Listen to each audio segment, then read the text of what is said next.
Welcome, ladies and gentlemen, to episode 20 of Three in the Keystone.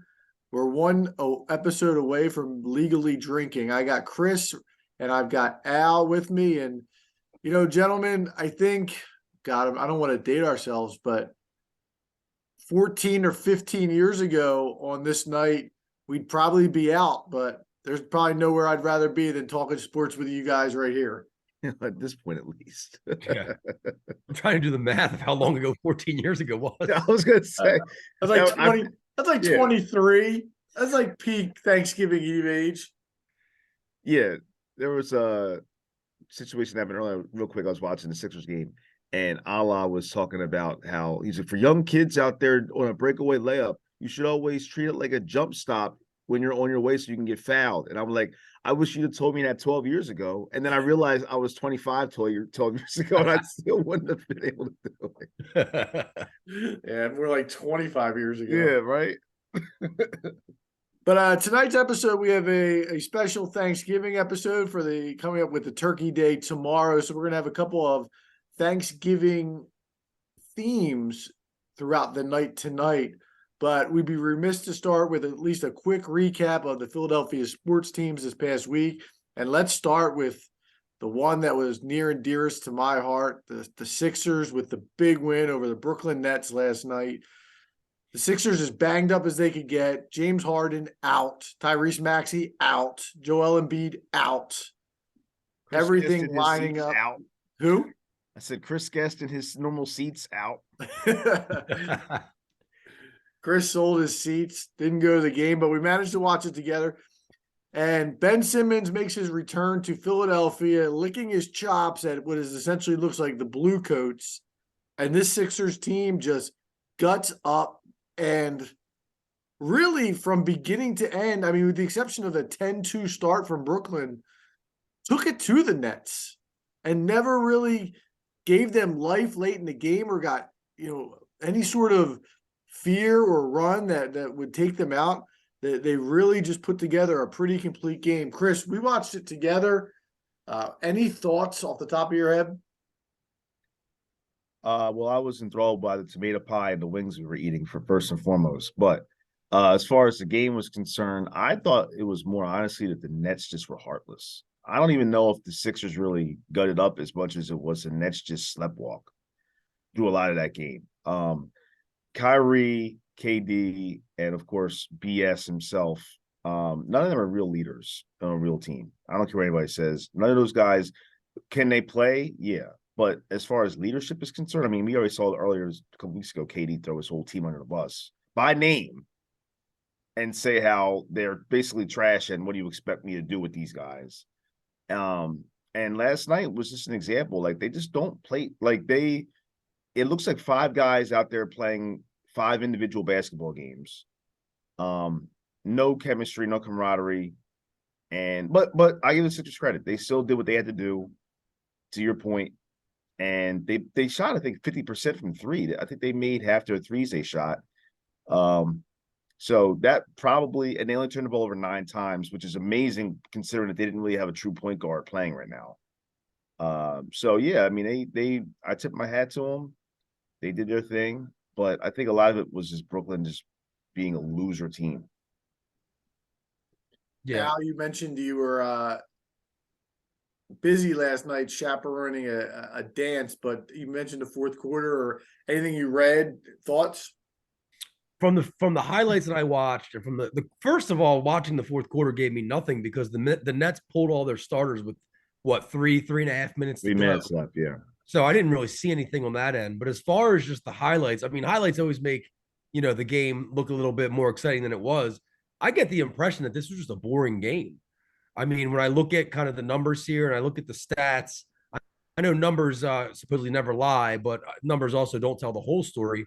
I mean, I just think I'll start with just an apology to Tobias Harris, Shake Milton, even Korkmaz, Paul Reed as well. I mean, it just looks like these guys came out hungry to play. And I agree with Chris. It probably just a little bit of like Brooklyn sleptwalk through this game as they're known to do, as these guys are known to do. The people that Chris named. And Ben Simmons gave us an all-time performance. from down at the Wells Fargo. 11-11-7. That's up there with some of his best games in a Sixers uniform. So I applaud Ben. There was nothing more certain. I was in the car listening on the radio when he went to the line for his two, and I was already queuing up my Chick-fil-A app. Chicken, baby. Get that app I going. cashed it in tonight, baby. Nothing more certain than him missing those two free throws, which, I mean, you guys could tell us. I mean, I'm sure the listeners at home that were watching, what was his reaction when he got fouled? He had to have been so upset. Well, he had 6 trips to the line. He made the first 2, and then he did the Jordan shrug. Oh boy, I didn't see that. Dude, I saw the be quiet. The finger. I was say, Al, he had a point where he missed a layup on his own, got it back and put it back up, and had the nerve to do that. Yeah. I was like, bro, you just missed a layup before you got your rebound to put it back up. Like, are you kidding me? Again, he was able to play so loose and free last night because of the roster the Sixers had out there, and he still didn't do anything in the second half. I think he had 2 points in the second half.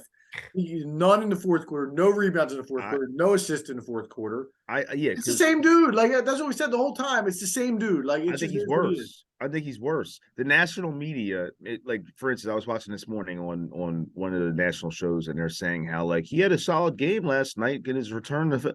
I'm like, he didn't even put up a stat in the fourth quarter. The game was close. He didn't put up a stat in the fourth quarter, and you're going to sit there and say he had a solid game. Like, did he have a double-double? Yeah. But guess what? He's playing against guys that if he couldn't get a double-double against George Niang, okay, those dudes, like, then you got to remember, too, this Nets team, not that long ago, gave up 153 points to the Kings. Now, the Kings have been balling a little bit, but 153 points, my God. Like, what are you doing? That's a lot of points. Those are video game numbers. Yeah. I think we've all made a lot of points. I did want to say one thing, specifically regarding Tobias Harris. Did you see Doc's quote after the game? Yeah, the 0%. I don't know if it was that one, but he was talking about how much this game meant to Tobias. Yeah, same quote. And basically somebody was like, oh, because of the Ben Simmons thing. And Doc was like, no, it had nothing to do with that. It had to do with the fact that all these guys are out and they seem to be counting this team out. And Tobias wanted to lead these guys and show them that they could win a basketball game. And he did exactly that. I mean, he had 18 of his 26 in the second half. I'd tip my cap to him. And there was contributions all over. Al, you mentioned Paul Reed was really, really good. D'Anthony Melton has just been tremendous. Awesome. Yeah. Shake made some buckets. And I mean, we could talk a little PJ Tucker, the fact that he can't find a hoop to save his life, but he did a great job on Durant last night. My thing that I'm afraid of with PJ is, and even watching the first half tonight before I came down here, he's starting to look like he's scared to shoot the ball too. I mean, there's a couple times in this first half and last night too where he had a bunny and he just wouldn't shoot it. And that's the scary part for me with him is, like, if you miss it, you miss it. But don't start being like homie and not shooting the ball just because you're scared to brick it and hear it. Like, you got to play basketball. Put it up. Especially with the big guns out. Like, now's the time. We need you to shoot. I mean, listen, these are the darkest days for him. He can't find a hoop to save his life. But that's not what they brought him in for. Yeah, but he's not even trying. I mean, it's been over 132 minutes on the court since he's scored, and he's only taken 8 field goal attempts in that time. And I said to Chris last night, like, I'm not defending, like, he's got to find a way. Like, we kill Thibault for this. But he's meant to play with, like, a point guard. Like, James Harden gets PJ Tucker looks. PJ Tucker's not the guy who can create his own shot. And I said a lot, it reminded me of Danny Green last year. Like, I don't know if you guys remember in the beginning of last year, Danny really struggled because as much as we ripped Ben, like, Ben used to get Danny looks by getting in the paint and doing the kick out that he always did. And Danny sucked in the beginning of last year. Yeah, he did. And then he managed to find his way once Harden came on board and he was able to get more looks. But again, I'm not making excuses for the fact that he can't make a shot, but I think he'll get more looks once James is back. Yeah. And I mean, is there an update officially yet on him as far as coming back after the holiday, or like, what are they? I haven't really heard. They've been kind of quiet about like what their plan is still with him. Let me look up. I know he was out there on the bike and stuff like that, and the treadmill at the facility, at the practice facility in Camden, but he got hurt in the Washington game. which was November 2nd, and they said he'd be out a month. So if he misses a month, that's 5 more games, including tonight. So they have a they have a back-to-back in Orlando this weekend. Yeah, I just closed That's 2. I just closed the app. So hold on, I'll pull it back up. You got 2 with Orlando. Then they have the Hawks at home on Monday, and then they have the Cavaliers on the road on Wednesday. That's a loss regardless. And then they go on a 2-game road trip. So maybe he waits until they come back home for the Lakers on the 9th. That would maybe be my guess. And that would be a good game for him to come back. Yeah. He'll be how many Sixers last night? Was it their season high in points? Because I'm willing to bet it had to be probably 5 of them. I mean, I know one guy who wasn't. I know 22 didn't score. I think he had 1 3 he made. I think that was. He got hurt. He got hurt. Might be a season high. Well, now they're trying to say he's been hurt. Well, he's missed some games with his ankle. They said he only played the last couple. He played last night because of the numbers. He was like, he didn't want to have him too shorthanded, and then now he's out tonight. He's sitting out, but I don't think that's an excuse for this guy anymore. Like he healthy, not healthy, he still can't score the ball. He had more than Tucker. Well, that's true. Reed definitely a season high. I don't know who else. I don't remember the exact points. Probably Tobias. Yeah, Harris had 24. That's a season high. I'm assuming Melton's 22 was a season high. Reed with 19, definitely. Niang with 16, probably. Shake with 16, maybe. And then Shake had, the game before that, Shake had like 27. Yeah, Shake's our scorer. Oh, that's right. I forgot about that. Yeah. Furkan with 9, probably for him too. Let's touch. I do want to skip past last night. Any thoughts on Laddergate on Friday night? Another big win over Milwaukee. But guest boy, Trez, post game. Chris, what are your thoughts on that? Well, I say this. I feel like Giannis that was the worst of what Giannis, like, I don't think we've ever seen Giannis in that kind of situation before, where we have always been told that he is a man of the people and he is a humble individual, this and that. And he looked like a sore loser in that game. He looked like a sore loser. I've gone. So the way it works is there's people after the games who, if there's not a Flyers game the next night, or if there's not the court changing due to like the style of the court, the Sixers, the NBA has different courts now, they'll let players stay on and have warm-ups and not warm-ups, practices, workouts, whatever. I've seen staff members have pickup games, the whole thing. They had the issue with having to change the court that night because they had a back-to-back and they were swapping courts out. So they're taking down the nets. And on a normal situation, he would have not had an issue with shooting however long he wanted to shoot. The people that are defending him don't realize 2 things. One is that Wells Fargo Center is not it's not specific to the Sixers. Those workers do not work for the Sixers. They work for the Wells Fargo Center. So when they have time schedules, and they do have time schedules, they have to go by the time schedules. So I was getting into some people on Twitter. Al, you're on Twitter all the time. You've probably seen it. These people think that, oh, well, just because he's the 2-time MVP, he can do whatever he wants. They'll wait for him. No, they don't. I've seen it firsthand. I've seen him kick off like other guys besides, like, stars besides Giannis off courts, and they don't do anything. They just say, okay, well, they bounce. It's not a big deal. For whatever reason, I don't know if it's because he shot 4 or 14 or whatever it was from the foul line that night. He was bitter, and it didn't help that maybe it wouldn't have been as bad if the ladder didn't fall, but the ladder fell and it made it look even worse. It made it look he threw the damn ladder. That's how, like, when it falls down, it makes everything just that much worse. And whether he meant to do that or not, that's what happened. Now, the Montrezl situation, Montrezl was wrong too. I think that to a point, I was riding with him for a while on it. Even to the point when he took Giannis's ball, I was okay with that because it's his. First of all, it's Montrezl's court. The guy came out late, that was his fault, but nonetheless tried to still shoot around with Giannis. Giannis ignored him. So he's like, "All right, screw you then, dude." That's not what Giannis said. You can see it in the video. He said before the full video, the uncut bull it's like 1 minute and 10 seconds. If you watch it, you can see that he said something to him. Giannis didn't do anything. And then Harold got hot-headed and took the ball. So the story that I heard is Giannis said we could both shoot here, and Trez was like, "No, you got to leave," and that's when he started ignoring him. And even if he did say that and then he ignored him, I don't know how long I don't know how long Giannis was out there. Giannis could have been out there for 20 minutes already. He could have been out there for 2 minutes. But I know for a fact he couldn't have been out there right after the game because they wouldn't have had that situation with the Nets right after the game. They don't do that until at least 20, 25, 30 minutes after the game's over. I agree with you. They're both in the wrong. Giannis to the latter thing was a disaster, but to me, Trez is just acting like a punk. Like the whole situation is much to do about nothing, though. It's really not a big deal. It's more funny than anything. It is. It is. The only thing that would have made it a big deal is if the ladder falls and hits somebody and hurts them potentially, which didn't happen. So it's not really a big deal.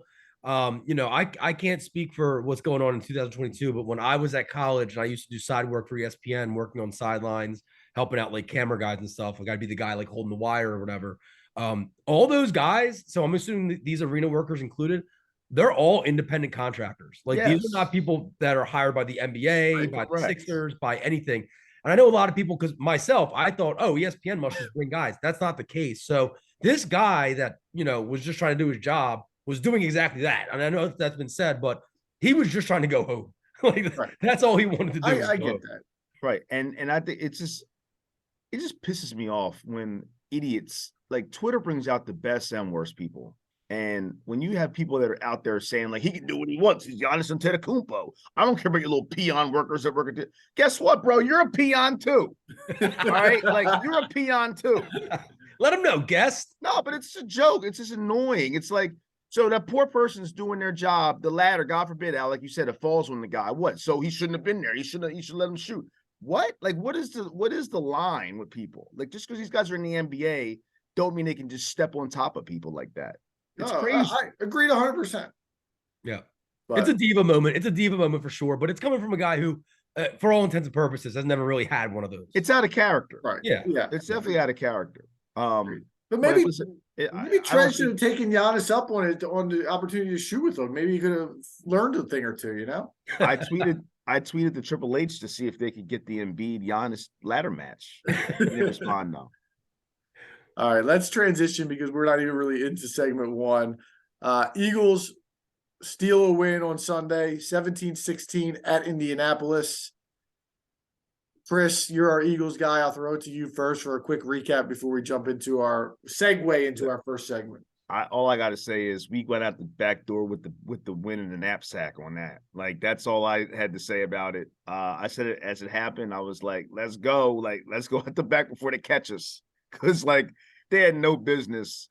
First of all, they did it to themselves. The Colts did nothing surprising. They did nothing different, nothing that threw us off. We just were kicking ourselves like we did against Washington. Same thing. And it took them 3.5 quarters to wake up. But Jalen Hurts should probably have 2 comeback wins under his belt in the last 2 weeks and the last one. But nonetheless, I'd rather have one than none. So I'm fine with it. In the NFL is so hard to win. Like football in general, it's just a hard game to win. People don't like always understand that fully. Like it's a hard game.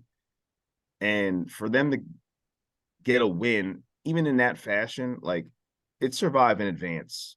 I don't care if it was by a point or 20 points. I'm fine. Like it is what it is, especially on the road. Like you got to take what you can get on the road.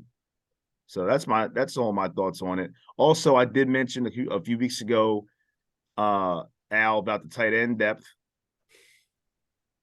I wasn't arguing that they don't have depth. I thought you were grading based on performance. No, I know. I said Goddard gets an A+. But I want to jump in here. And Adam, you got to stop calling Chris our Sixers guy, our Eagles guy. He's our everything guy. I'm the guy, dude. He's not our Sixers guy. Big Lebowski. I'm the Sixers guy. He's not our Sixers guy.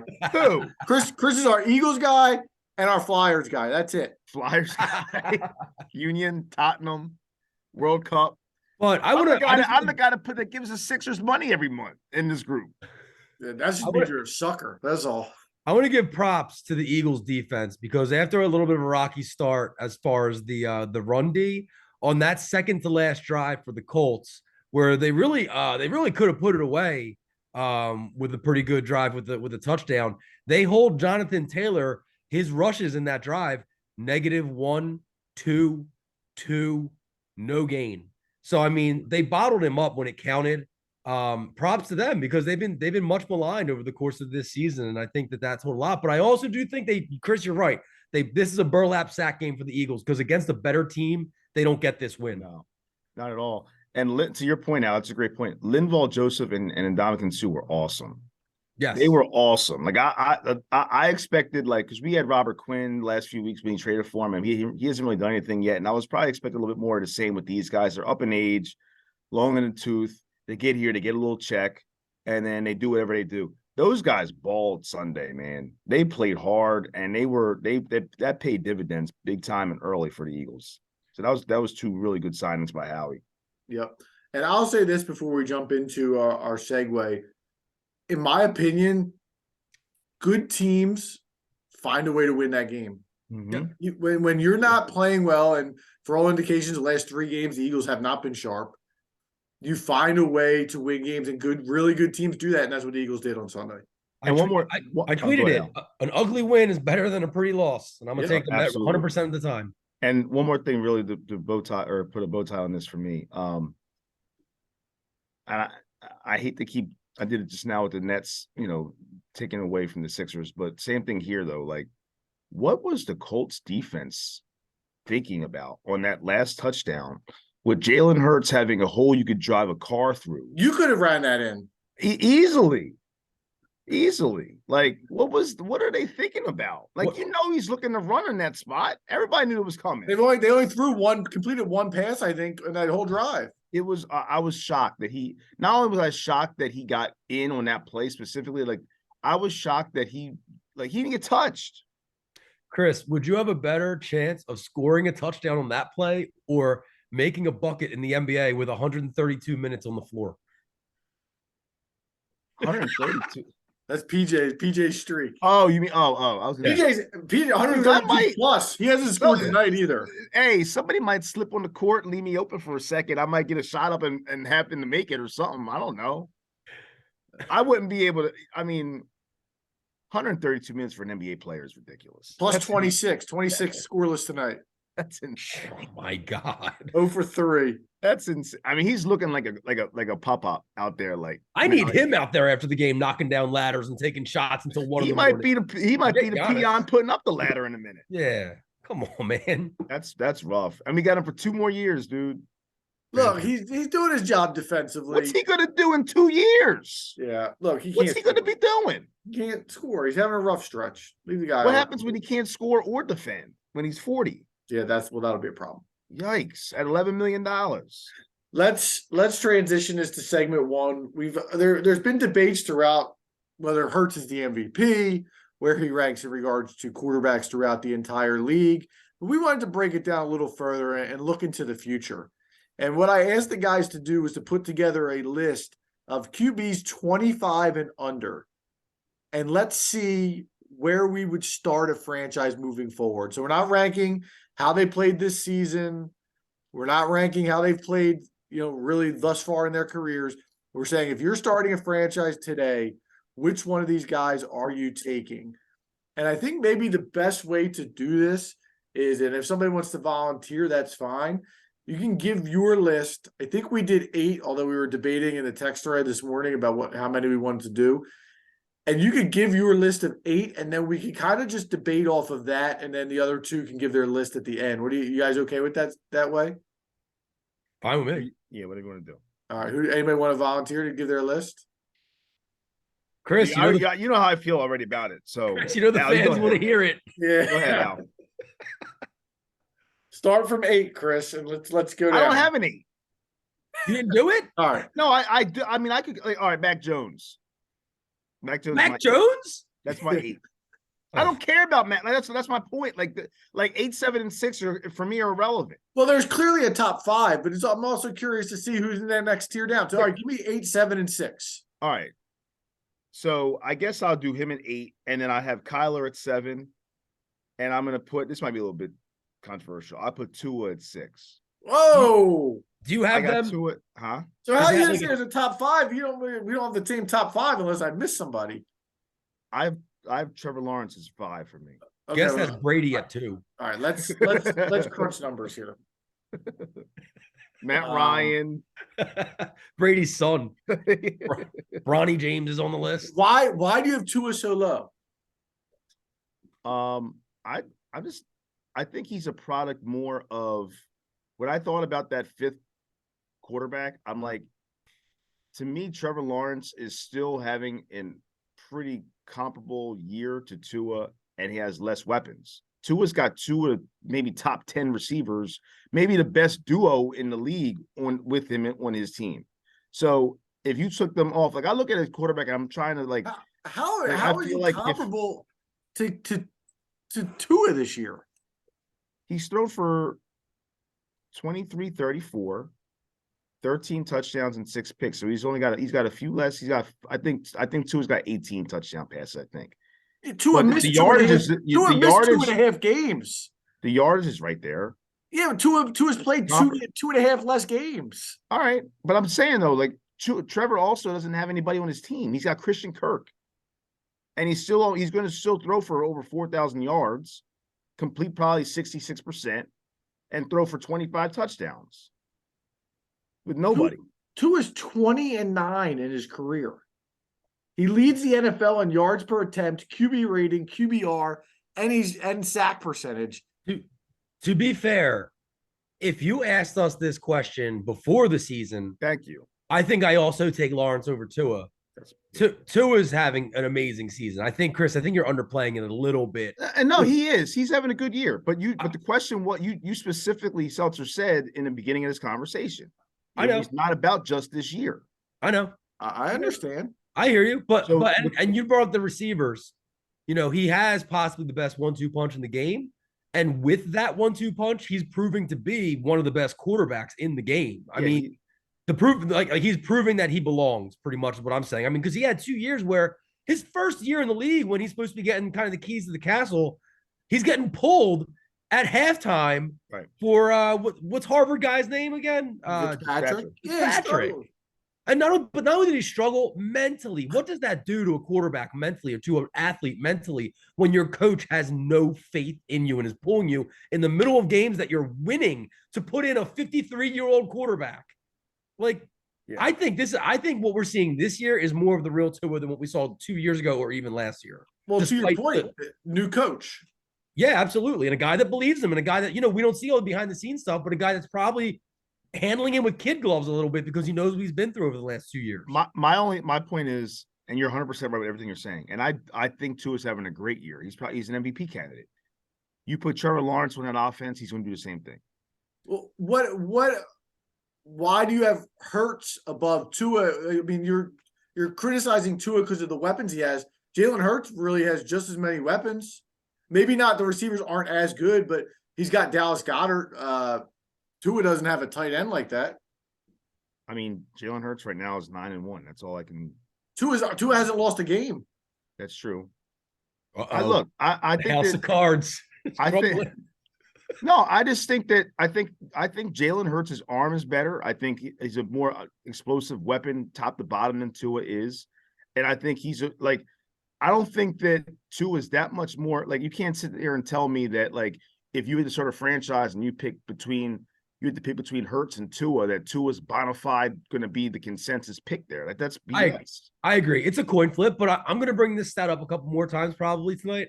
But Tua's on-target percentage as far as passes go, which is, percentage of targets, on-target throws per pass attempt, gets rid of spikes, gets rid of throwaways. Tua leads all these 25 and under guys at 80.6%. And not only that, last year he was at 80.1. 2 years ago, he was at 74.1. Hurts this year is at 73. So even 2 years ago, he was more accurate of a passer than Jalen Hurts. And they both are developing they're both going, and like, this year's their best years in their careers. It's their 3rd year for both of them, I believe. And I always say that 3rd year is the magical year. You either find out what you are or what you're not. And they're both ascending tremendously. So it's not like one, to me, Hurts got 106.5 QB rating for the year, 15 TDs, 3 picks, 2,400 yards, 68% completion. It's pretty much, I mean, let me see back and forth. So 71% for Tua with the completion percentage. Jalen's at 68.3, so that's pretty comparable. 22.65 in yardage for Tua, 24.07 for Jalen Hurts, so he's got more yards. 15 TDs for Hurts, 18 for Tua, so Tua's got a couple more touchdowns. Like they're within like a Tua's point or played two less either games. way. My argument, I have them very close. So I actually have on my list, I have Tua at 3 and Hurts at 4. My argument is not what you want to do with those two. My argument is I think in your head you have Hurts well above Trevor Lawrence, and then you have Tua below Trevor Lawrence. But in theory, they're, in my eyes, they're similar quarterbacks on a similar path, and I just don't see how Trevor Lawrence, how you can have Tua below Lawrence and Hurts seemingly above Lawrence. I love her. I'll be brutally honest. It's intangibles for me.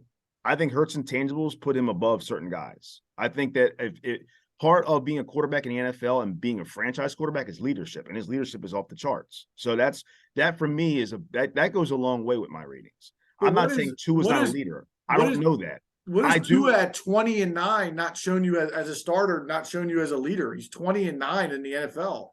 Okay, but that's fine. I don't see that. I see Hurts. I don't see Tua. To be fair, I mean, you could be right about that. I'm not saying Tua is not a leader. I don't know that. I see Hurts. I see his leadership. I see his relationship and his rapport with his players, and I love that about him. And I think that that's part of why I have him so more higher than Tua on my list, because of intangibles, just as well as the skill set on the field, which is very comparable for both. Al, where do you have these three guys ranked? I have Tua 3, Hurts 4, Lawrence 6.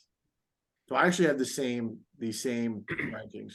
I have my, and I mean, Al, say it again. Say it again. I'm sorry. I have Tua 3, Hurts 4, Lawrence 6. I think Adam and I probably have the same guy at 5. I'll just real quick. My 7 and 8 are Kyler and Lance, and I don't have Mac Jones on the list, and I don't have, excuse me, Justin Fields on the list. So I'll give you a controversial take based on where we're at before we even get into the top 5. I don't have Kyler Murray on my list. I don't have a problem with that. He only made it because we did 8 guys. I don't think Kyler Murray's in the NFL in 5 years. He'll be a backup. He'll be an electric backup. You kidding me? No, but you know what, Seltzer, to your point, he has the baseball factor in there, and he's already threatened that card once. So if he starts to suck it up, he might try to jump ship and in a couple of years and bounce and try baseball. That's a possibility. I wouldn't be surprised by that. And I would see him being out the league before Wentz is out the league. Wow. Ooh, because of that. Wentz might be out the league tomorrow.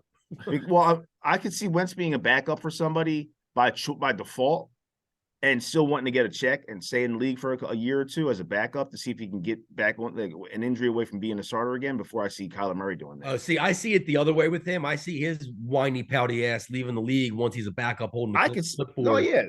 And taking it like an offensive coordinator position at some like Big 12 school. Or like South Dakota State High School. Yeah. Yeah. I could see that. I mean, either one I could definitely see, but I just think because of the baseball factor, I could see Kyler just saying, all right, you don't want me, I don't have to be here. And he'll go play for Oakland or whoever signed him to that deal he had a few years ago. Yeah, I just think that dude is a dog. And unless the next coach, I imagine Kingsbury's going to be the fall guy this year. Unless the next coach can really put together some sort of offense around him, a la what Mike McDaniel's done in Miami, I just see it ending poorly for Kyler. I have no interest in building a franchise around a 5'10" quarterback who's really, only seems to succeed when the game gets wild and reckless, I would say. What you said about Kingsbury being a fall guy? He's not a fall guy. He deserves to be a lot of blame. I think there's blame to be placed in various places, and he's definitely a part of it. Because don't get me wrong, I don't think he's a good coach, but I mean, I think you could just as easily blame Kyler, but Kingsbury's going to be the guy to go first. Living in that Tony Stark mansion he's got. Chris, who's your 3, 4, 5? I'll just give you my list straight up. I got Lawrence 5, Lamar 4, Hurts 3, Herbert 2, and Burrow 1. Al, what do you have? All right, I'm gonna read them in order from 1 to 8. Okay. So I have Burrow, Herbert as a top tier, clearly ahead of the rest. Tua, Yeah. Hurts, and Lamar as a coin flip tier. Then I have Lawrence as the wild card. And then I have take your pick, but I got Kyler and Lance. So Al, we had the same exact list, except I have Justin Fields at 7 instead of who'd you have? Kyler. But Kyler. So I fair have enough. Fields at 7 and Lance at 8, and everything else is exactly the same. Yeah. Did anybody give any thoughts to? I want to touch on Lamar because I think Chris, why don't you go? Yeah. So we're probably all being disrespectful to Lamar Jackson, to be honest with you. But I just feel like I've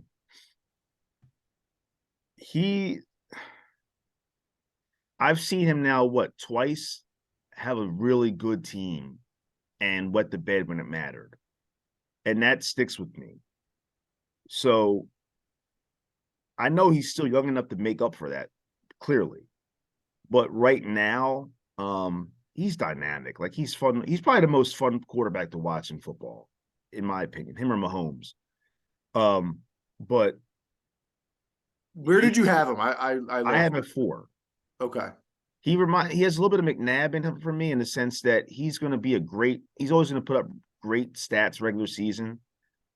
And it's the playoffs that are going to matter for him in his career. And I have to see him do something meaningful in the playoffs. And he has not really yet got to that point to do that. Once he does, he would go to probably, at that point for me, he'd go to 3. I would jump him over Hurts. But at that point, he won't be 25 anymore. He'll be 26, so he'll be out. So I agree with a ton of what you're saying. Like, I harped hard on Tua about being 20-9 as a starter. Lamar Jackson's 44-15. Yeah. No, he's but to your point, he's 4 playoff games. He's 1-3. Right. In 3 of those 4 games, he's thrown for under 200 yards. He's only thrown 2 touchdown passes in those 4 games. And the only game where he threw for over 200 yards, he threw for 365, but they were getting buried. Right. And then he just started to make a comeback of some sort. And it was kind of, I don't want to say garbage time, because 365 is not all garbage time, but it wasn't because they were playing well, I would say. Tonight, you landed enough 100% points to Somebody's got their ad popped up. That might be me, maybe. In your screensaver. What are we doing here? Did we get sponsored over the What break? is happening? Yes, you got any? Do you have something up? Oh, wait. There you go. It was the ESPN page I had all of a sudden. Start 2 weeks in a row. Jesus. My fault. You got to pay for that, guess. You got to, come on, man. Flipping here, giving out freebies. But listen, the only thing I hesitate to say when it comes to Lamar, as far as like kind of crapping on him, is he's been doing this without a receiver, without a number 1 receiver. Yeah, that's true. I mean, he has Mark Andrews, and they kind of patterned a college style run game around him with the guys they got in the backfield, and obviously with him as a runner. But he's never had a receiver. So I would love to see what happens if he gets a guy that can actually catch some balls and run some routes for him. I think sky might be the limit. Who was there when he was young? Didn't he have somebody decent when he was younger? Or am I just making something up? Like, who was the number 1 guy there for a couple of years? Did he have Steve Smith at all? I was thinking that, but that might not be right. I'll Google it while you guys. I mean, if you put him on the Eagles or on the Dolphins, if you put him in Miami, that's gross. I think he's more dynamic, but I would take Tua and Hurts as a thrower before I took Lamar. I don't agree with pure that. Thrower of the football. You think as a pure? You mean, what do you mean as far as accuracy, or what do you mean? Yeah, like all things considered, accurate. I mean, Lamar's got a pretty arm. Ball, dude. Lamar's got a live arm, but that doesn't mean he throws it in the right spots. It doesn't mean he has great touch. I'm just talking about as a pure passer. I would take Tua and I would take Hurts before I would take Lamar. And I mean, Lamar's playmaking is a level above both of those guys. I mean, obviously Tua is not even close to being in the realm of running as Hurts or Lamar, but Lamar's even a step above Hurts as far as just running the football. Adam, are you talking about Michael Crabtree or Willie Snead? Oof, that's Snead really had a good year that year, though. Yeah, no, he really didn't. Didn't he have a what was the year? Oh no, that was with the Saints. That's what it was. With the Saints. Yeah, that's my fault. Yeah, he really didn't have a good year. He had what one touchdown guessed. Oh, never mind. Then that was a Saints. Yeah. I mean, he's got Mark Andrews, who's a top 3 tight end in the league, but and Bateman is good, but he gets hurt all the time. Yeah, he hasn't shown anything yet. And shame on the Ravens for that, because they had every opportunity to draft and or sign guys, especially this past offseason, and they just didn't do it. Yeah, they left him out to dry. And it's not like you said, it's not even like they have like a running game. I guess they may have thought they were going to get more from Dobbins this year. But obviously that hasn't been the case off the knee injury. Well, they drafted Duvernay and Brown, didn't they? Oh, yeah. Brown is who I was thinking of. Yeah. He had a good year. He had a good year in Jackson's 3rd year. Right. Yeah. But I might be a huge Hollywood Brown guy, but that's who I was thinking of. Yeah, neither of those guys really panned out. I mean, they tried. Hollywood's had a real good year this year before he got hurt. Yeah, I mentioned him in our NFC West preview, and you guys hated it. I'm not a Hollywood Brown guy. Yeah, because I had him in fantasy, so I'm like, I've seen the best and worst of him, so I'm a little bit. I always get like skeptical, but he's had a decent year this year. Did anybody give consideration to Herbert over Burrow? No. I mean, I thought about it for a couple seconds, but Burrow's my guy, man. I love me some Joe Burrow. I think Herbert is the better thrower of the football. I think he has more quarterback skills than Burrow. But if there's a game on the line and I need a drive, I think Burrow's the guy that I want. It almost reminds me a little bit of like Brady and Manning. I'm not saying they're on that level, but like if you ask me, Peyton Manning was the better quarterback than Tom Brady. But Tom Brady ended up being the greatest of all time just because he had these intangibles and this winning way about him. And everywhere Joe Burrow's gone, he's won.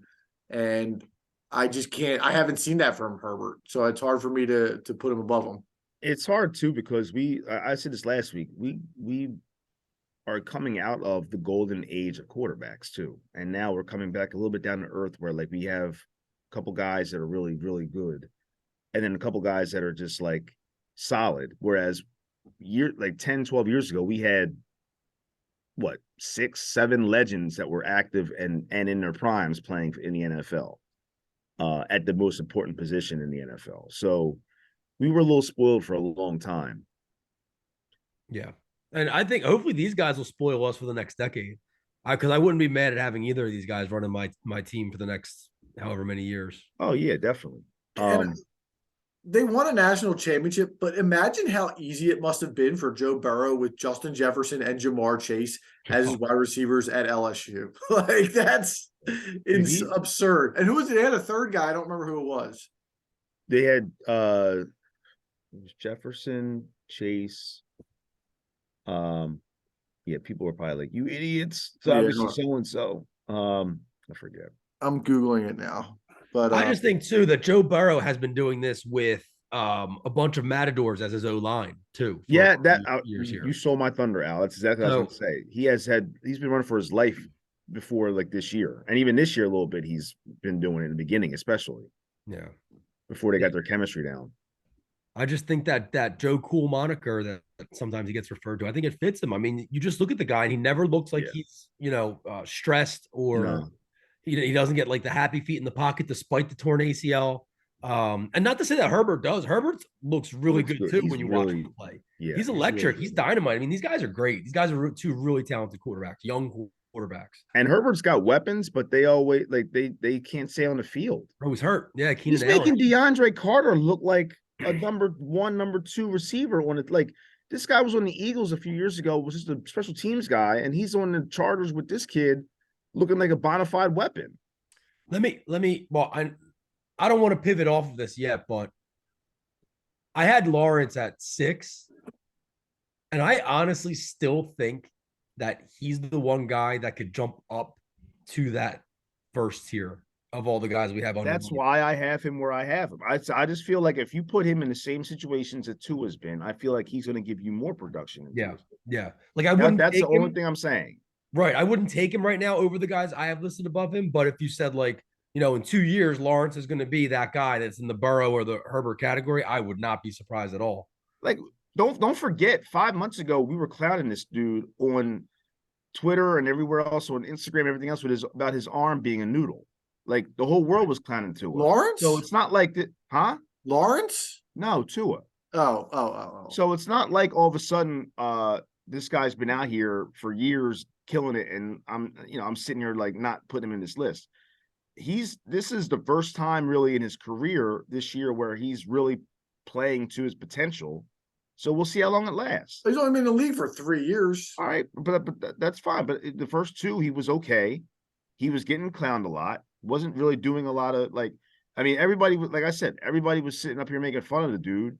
And now he's got legit guys and he's putting up numbers. So we'll see how long that lasts. Chris, if your first year as a teacher, your principal came and pulled you in the middle of every lesson and said, okay, now we're going to put this veteran teacher and this 65-year-old guy to finish the lesson because you look like you're struggling. I mean, at the end of that year, you would kind of be like, whoa, what's going on here? Like, absolutely you're questioning yourself. No, you're true. That's true. You're 100% right. I get it. Yeah, I mean, look, I think obviously. Don't forget the national championship, Jalen Hurts got pulled for Tua. And Tua was absolutely on fire in that game. No, I mean, so real quick, Adam had Justin Fields. Yeah, I had Fields. The only reason I had Mac at 8 is because he went to the playoffs on his own. So with a team that's not great in its own right. So I gave him respect for that. But I mean, that's about it. I don't think they're all garbage. I just think I think Fields has shown flashes of being enough as a playmaker to warrant at least attention. Like I'm not ready to hitch my wagon to Justin Fields because he still lacks as a thrower. But again, if we're talking weapons, obviously they have none for him. Fields has he has nobody. So I mean, I've just seen enough the last few weeks to at least warrant some attention. So I put him at 7. Nobody with Zach Wilson. Nobody want to put Zach in there. I haven't been a fan of him since off the bat. Yeah, obviously he's horrible. He's horrible. I mean, that game last week was a complete joke. I did think about sneaking Trey Lance in because I do still like his game, but again, if I'm judging top to bottom as far as like leadership, production, health, availability, like he hasn't been there. Yeah, I have him at 8, but it was kind of a fill in the spot kind of thing for me. Well, that was my whole point with this whole exercise. So that's why I wanted to see if you guys where you had Kyler and if we only did 5, you wouldn't even know that. I would say I want Kyler on my list. You guys would be like, well, neither do we. But if we have 8, it at least warrants a conversation. And the Trevor Lawrence thing, like I don't know if we would have gotten into Trevor Lawrence. So yeah, I mean, your point, the bulk of this conversation hindered off of the 8, 7, and 6 spots. Yeah, but I mean, no, I think the Tua, Hurts, and Lamar conversation was. I mean, that's going to be where you're going to compare them for until their careers are over. Yeah, really is. So again, we have a decent little stack of quarterbacks. I asked you guys if you wanted to do college quarterbacks because I think Caleb Williams is going to be the next big thing 2 years from now out of USC. So I would add him on my list. Who was the last good USC quarterback? Carson Palmer. And that was when? 2004? 3 or something? Yeah, but I mean, he played. I mean, I don't know. I don't trust Alabama quarterbacks. I don't trust USC quarterbacks. What about Oklahoma quarterbacks? What about Oklahoma quarterbacks? When was the last good Oklahoma quarterback? Baker? Wait. Kyler? Bradford? Well, hold on. You said okay, Baker's a wash, but then you said Kyler, who had a flash of success. Okay. Then you said who else? Sam Bradford. Yeah. Well.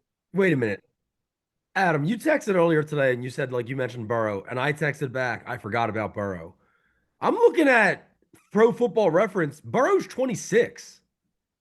No, I thought I saw him on CBS at 25.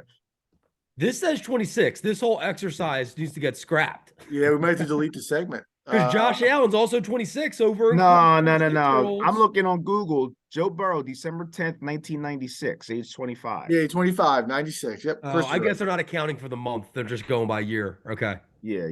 He'll be 26 in a few weeks. So right, technically, for the next few weeks at least, it stands. Happy early birthday to Joe Burrow. Also, more importantly, probably, anybody else think he looks just like Macaulay Culkin? Yeah, I can see that. I see it a little bit. I see it a Jesus. little bit. I'm like, every time I see him, I'm like, it's like Kevin, what's his name from Home Alone? McAllister. Kevin Yeah. McAllister playing quarterback. Kevin! We should have a whole segment on that, by the way, that movie. We could do a whole show on Just that. talk about Home Alone for Dude, 40 I My minutes. just- my dad loves that movie. Me too. It's my favorite Christmas movie. Oh, it's so funny. You ever Yeah. watch on Netflix the movies that we love? Yeah, They do one on Home Alone. Yeah. It's good. Tell your Yeah. dad to watch it, Adam. It's good. He'll like it. I'll let him know. Yeah, no, it's awesome. It's timeless. But speaking of holiday and Wait, holiday, he'll be thankful that you told him. good segue. Our last two segments will be based on the Thanksgiving holiday. In segment 2, we are going to discuss the things in sports that we are thankful for. So we will be right back. Anything you guys want to mention before we close out the this quarterbacks list? No, I'm good. I'm good. I'm ready for the next one to go. Next All segment. right. We will be right back. Welcome back to segment 2. What are we thankful for? Sports edition. Al, this topic was your idea. So why don't you get us started with your first item you're going to be. Hold on. PJ Tucker just hit a 3 in the corner. Oh, breaking news. I might have to change my thankful list. We must have changed the segment. Yeah. All right, Al, why don't you start us off? Up, steal. Get another one? No, that was Milton. Down 3 with 2:30 to go. Sorry for the 6. I smell a dagger from PJ at the end of this game. Oh boy. Breaking the Hornets fans' heart. All right, let's get into it. I'll keep you guys abreast as to what's going on here. Yeah, boots on the All ground. right. We're in Charlotte. I think we probably have a couple things on our list that are the same. So I'll just go ahead and take one of them right away. It's obviously the Phillies postseason run. Probably the thing I'm most thankful for this past year. It reignited my love for the Phillies, my love for baseball, being able to sit and watch a game and be hinging on every pitch. Just an unrivaled feeling. I had a lot of discussions with people during that run asking, why is this so great? And it's like, because every moment could be anything can happen. And I think more than that, you know, when I talked about it before, my son Jackson became obsessed with the Phillies. I mean, he's naming the starting lineup. He's asking me to have a catch every day. So for those reasons, I'm thankful for the Phillies postseason run. And despite them coming up short in the World Series, I mean, they really had my heart there for that 4-week stretch. Yeah, absolutely. Yeah, it's hard to argue anything about that. It was fantastic, especially for us being on the podcast, being able to discuss it with everybody. You guys saw the Harper news today. You end up with Tommy John. Yeah. They're saying maybe the All-Star break. Hopefully it'll be before that. I saw they said mid-May. The Phillies official statement said they're targeting just before the All-Star break. That was the official statement. So, I mean, hopefully it's a little bit before that. But it's hard there's nothing to debate there. The Phillies postseason run was magical.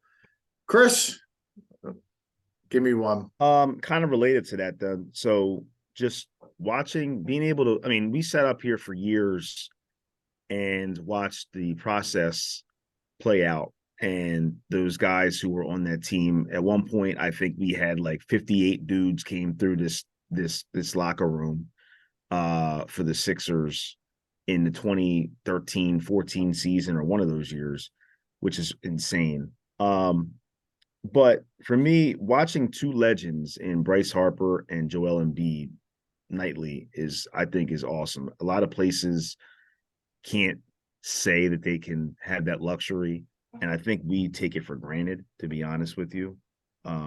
So for me, we talk about Joel and we're critical of different things that he's done, whether it's him looking like he's not mentally invested in a game or this or that, but like when he's on, there's no player that's more fun to watch in the league than Joel Embiid. And Bryce Harper has literally been hitting anything. So there was a time, even believe it or not, where when we first got Bryce, we were like, yo, what's up with dude? Like, is he gonna get us for 13 years? Like, he wasn't playing well, but now those days are long over, long gone. Those two are awesome. I can't wait to see them for the next decade. Well, at least for Bryce, the next decade. Joel, at least for the next few years. And And like I said, a lot of cities can't say that they can have not just one, but two legendary, not just great, but legendary players in their city at the same time. Megastars. That's what Yeah. they are. Hall of Famers. Absolutely. That's a very, very good answer. All right, for me, mine's going to be a little bit cheesy and generic, and I actually changed it. Originally, I had Tyrese Maxey on my list, but I'm just going to change it to the Sixers in general. And I changed it because of a question that you asked me last night, Chris, when we were watching the game. You said, would you trade Tyrese Maxey for Kevin Durant? Obviously, there would be other things involved. And I said no.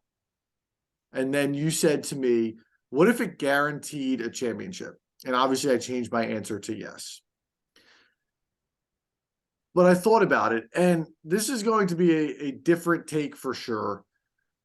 But to have a competitive team that you can watch every single night, it's just a game changer when it's your favorite team. And Sixers are my number one team far and away. And I thought to myself, like, if I could get a championship, but then I would be doomed with, let's say, what the Phillies gave us for the next 9 years, where they were horrible. Would I do that? Or if I could have a team that I was guaranteed to finish in the top 3 in the East for like 10 years in a row, and I get to be excited for every season and every game, like, is that worth it to me? And like, to be honest with you, I don't know the answer to that. Like, I know the championship's the end goal, but having a team that you can watch every night, it's especially a team that you love, it's a blessing. Yeah, I agree.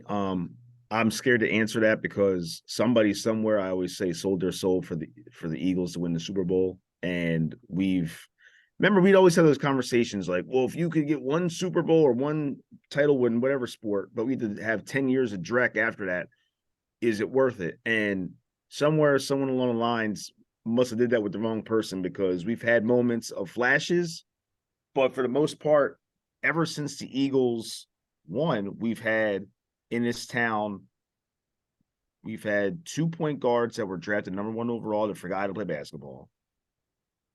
We've had Was Ben drafted before the Eagles Super Bowl? He was, but I'm saying he played afterwards because he was out that first year. So, Gotcha. And then we've had the Eagles themselves after they won the ring have literally the whole team in the training room because they were all hurt for 2 or 3 years straight. Phillies doing what they were used to doing for a long time, like buying guys, but then they just didn't pan out as a team that year. So like we had hopes up for certain teams and it just didn't pan out. And I'm hoping now that something this year changed that tide, because we've had the Phillies World Series run that was unexpected. We have the Eagles run that was unexpected as far as starting off the year 8-0. Things like that. So hopefully things are turning, away from the whole curse thing, but we'll see. But I'm because of that, I'm kind of scared to follow that up because I don't want to put nothing in the atmosphere. So I guess, like I said, I'm just thankful my favorite team over the last 5 or 6 years has been a top 4 team in the conference and been entertaining, even though they've been heartbreaking and heart-wrenching at times. I just enjoy being able to watch basketball every night. I'm going to jump the line here because my next one is it stems off of all of this conversation. If you don't mind, Chris. So I'm thankful for Ben Simmons not being on the Sixers because of what Adam just said. I know that all the listeners that I tell to watch the pod, you've all heard me ad nauseum for the last 5 and 6 years complain about Ben Simmons. And I've hated him and his game and all his issues from just about day one. And I saw right through the malarkey that everybody else was holding on to. He's such a good defender. He has the length. He's this and that. He's so athletic.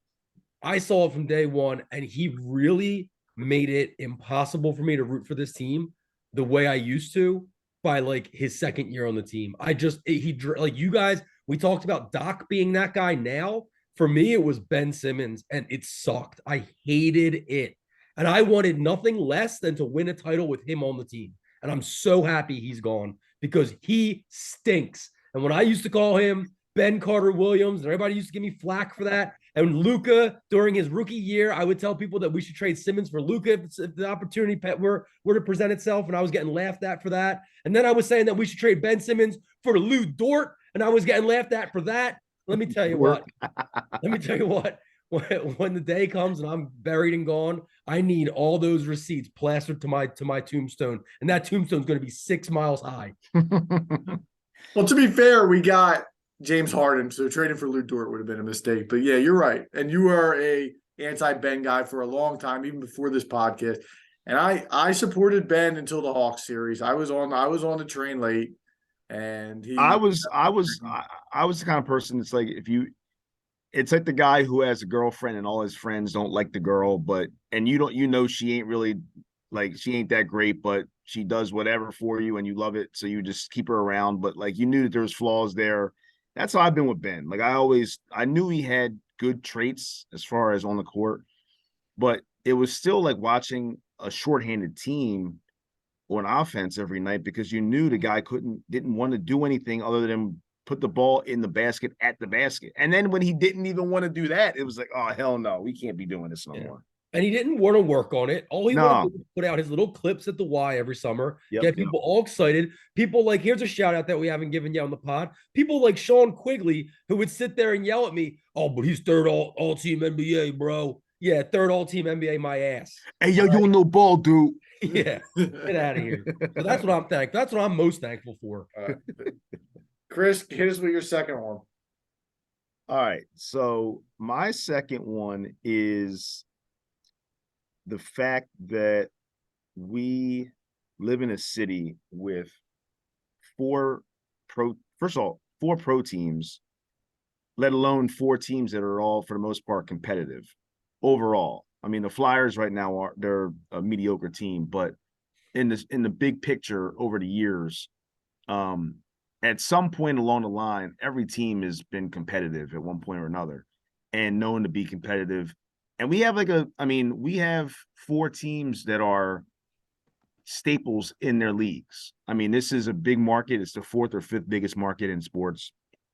And, we're playing the Hornets tonight, for example, and those people down there don't have a lot to cheer for at all for pro sports. And for us to have 4, you could argue 5, shout out to all my fellow soccer fans out there, Eastern Conference champion Philadelphia Union. All those teams and be successful at one point in time at that is awesome. And I'm very thankful for that. We don't even just in the buildings, like having like PA announcers that actually are like good dudes that make it seem like we want to be invested in the games. Like there's places in other arenas, other cities. It's like watching a high school game with 20,000 people at it. It's terrible. The environment sucks. The people there suck. The teams suck.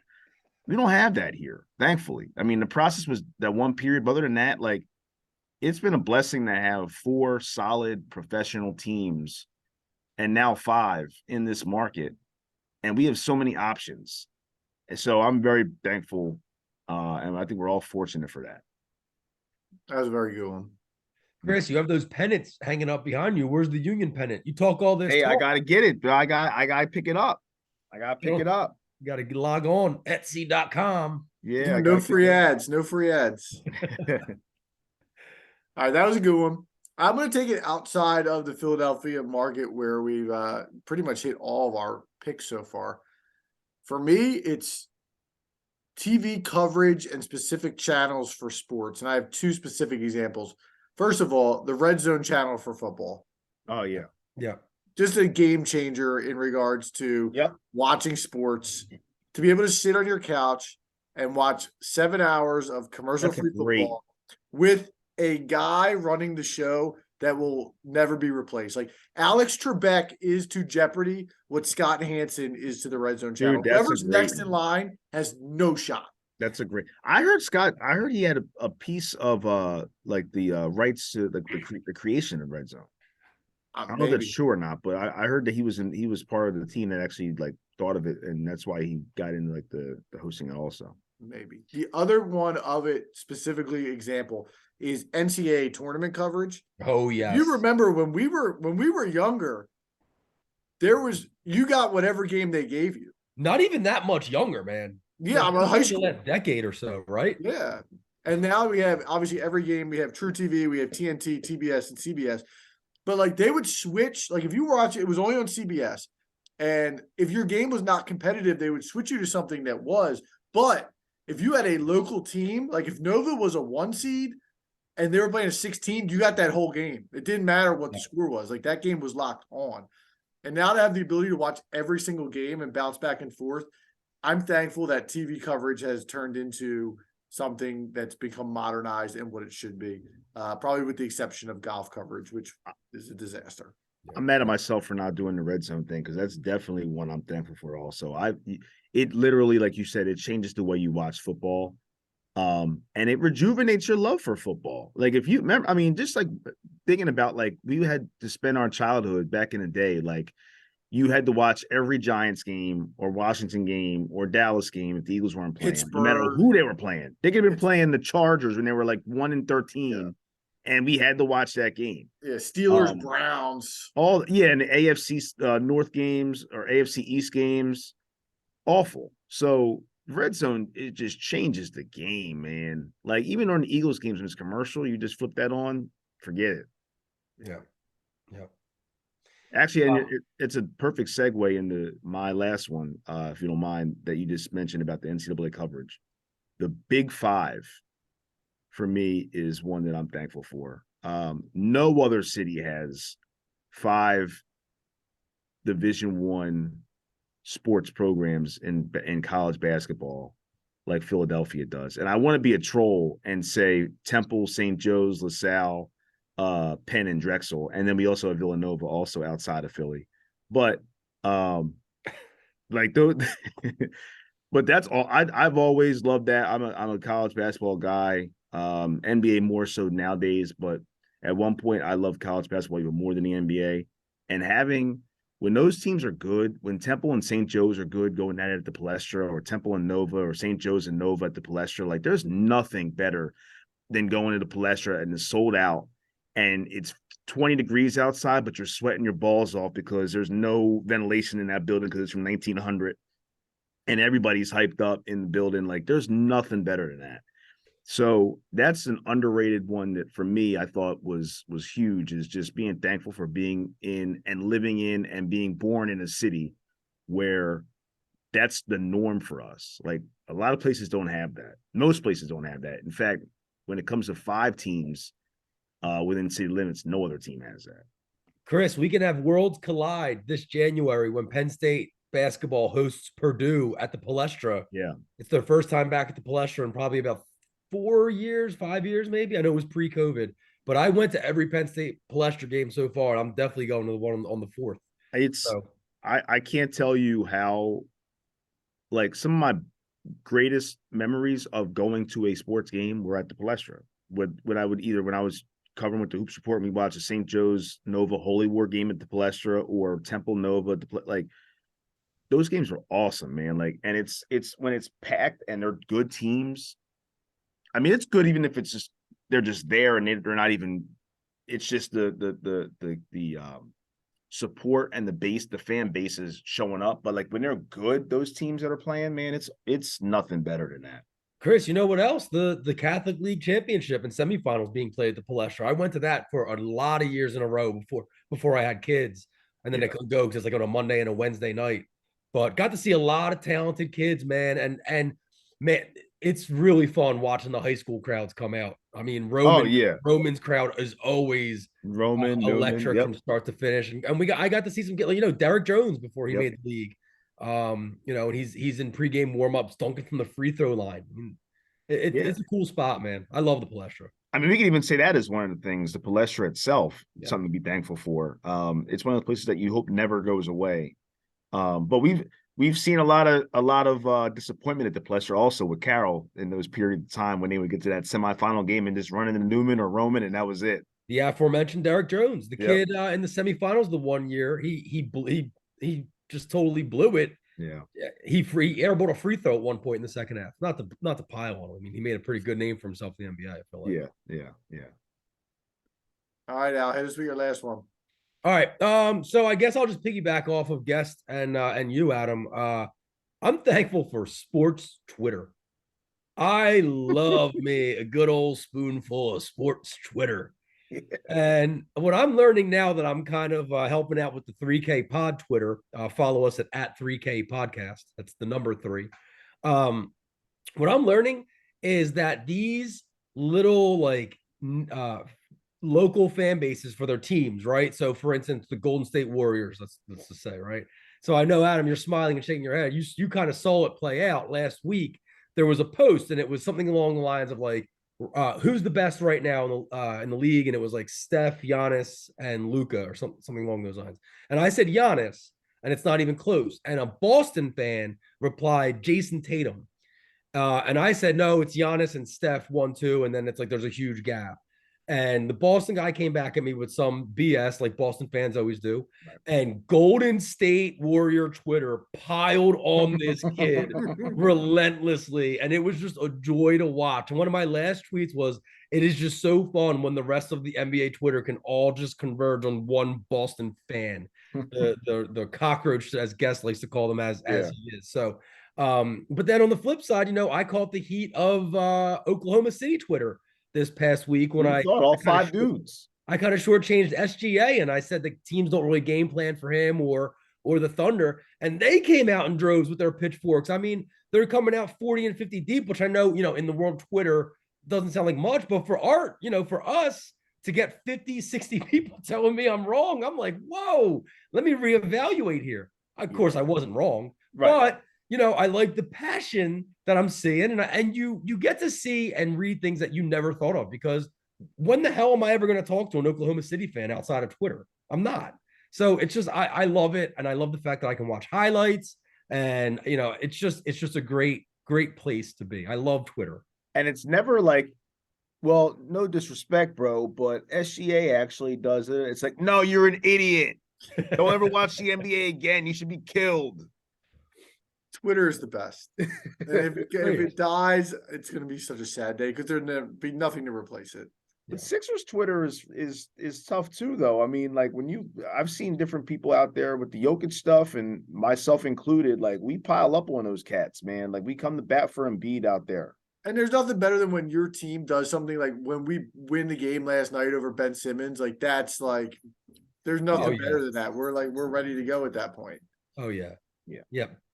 So I appreciate you doing that, Al, because I had 2 options here, and I was going to go with NBA Twitter. That was going to be my third one, but now you're going to force me to do the other one, which is a little bit cheesy, but I'm thankful for this podcast. I was about to say that. Someone was going to say it. Yeah, I was about to say that. I mean, look, it's an idea that we always threw out, vaguely. Let's do this. Let's do it.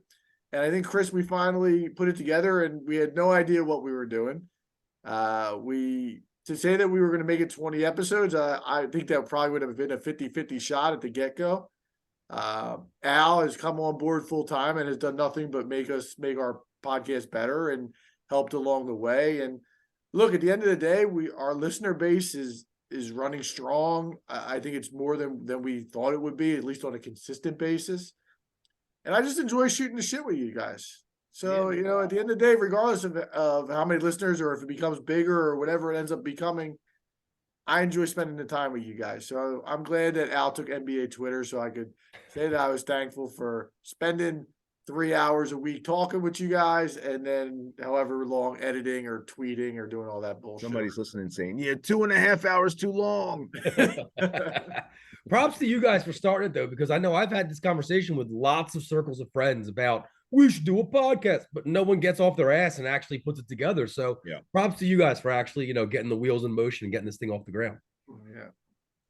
So before we leave, Adam, can we do a rapid fire? I only have like 2 that we didn't name, and I won't go into them, but just to name them. Yeah. So the only ones that I had that we didn't name was I'm thankful that COVID is not affecting the sports world anymore the way it did for the better part of 2.5 years, 3 years. Excuse me. Nobody mentioned it. I'm surprised. I'm thankful for the Eagles run 9-1. I'm thankful for AJ Brown. I'm thankful for Golden State for beating the Celtics in the NBA Finals. And I'm thankful for Golf YouTube. because I love golf YouTube. It's probably like when someone says like, "Hey, what shows you watching right now?" I'm like, "Oh, I don't really watch anything." But the honest truth is that I'm watching Bob Does Sports and I'm watching No Laying Up and all that. So I'm thankful for golf YouTube. You do good. You watch good. Nah, I don't like those guys. No. I like the videos they did with Bob Does Sports, but those guys, you know what it is, Adam? I think they're too good. I like Bob Does Sports is perfect because Bob and Cuts are like me and my buddies, and then there's also Fat Perez who's really good, Yeah. and they're all just entertaining. Good is like a little snobbish, I want to say. It is. Is but that the those dude Rick's? are- Is that Rick's? What you call it? Rick, the dude Rick. What's his last name? Rick Shields.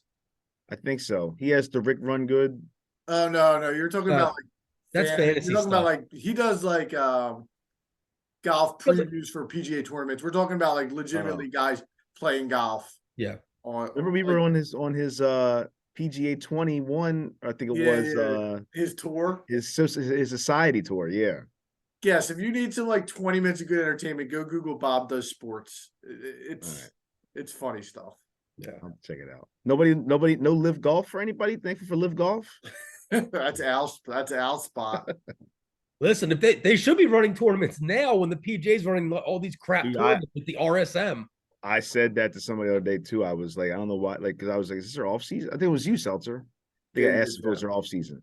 And I was thinking about that on the ride home. I was like, they should be doing stuff now then, because if PGA's in a dormant place or a dead spot, like jump on that. Yeah, but they're in a dead spot for a reason. It's football season.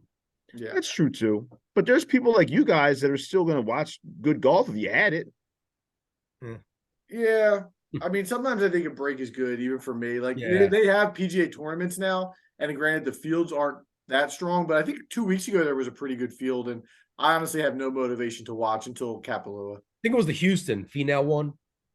I thought it was the week before that. No, Did Rory win one? Must have not been a big field. Yeah, Rory won one. Yeah, I think that was the one I was talking about. But no, that was it for me. Chris, anything you wanted to add before we shut it down and go to segment 3, our next draft? I'm thankful for Chris's drafts. we're about to get another doozy. I got another text today. I didn't want to rub it in. Another guy. Yo, man, I don't know who you guys are talking to. All right. My list was solid. I got another text today. It said Al Adam guest. That's what it said for the 90s. Based on what? Like, I had the #1 grossing song of the decade on my list, and I get hate for it. Like, what am I supposed to do? I don't think it was the Titanic song, My Heart Will Go On, that killed it for you. I think there was a couple other questionable picks down the road. Well, there was a smart man that once said, I am who I am. It is what it is. Yeah. Yo, don't be slick. We know you voted for yourself on the poll. Only 3 votes. And I know we all did. Everybody had one vote. I did not vote for myself. Get out of here. We all had it. I voted for myself. Yeah, I did too. Somebody, hey, if you don't toot your own horn sometime, there ain't music. Yeah. Toot. All right. So I mentioned the draft. Again, we got a lot of great feedback from our 90s draft. So we're gonna do we're gonna do some more of that stuff, and it may not be necessarily sports related at times, and sometimes it will. But tomorrow's Thanksgiving. So we're gonna do our Thanksgiving food draft, and we will be right back with segment 3. Yeah, start recording.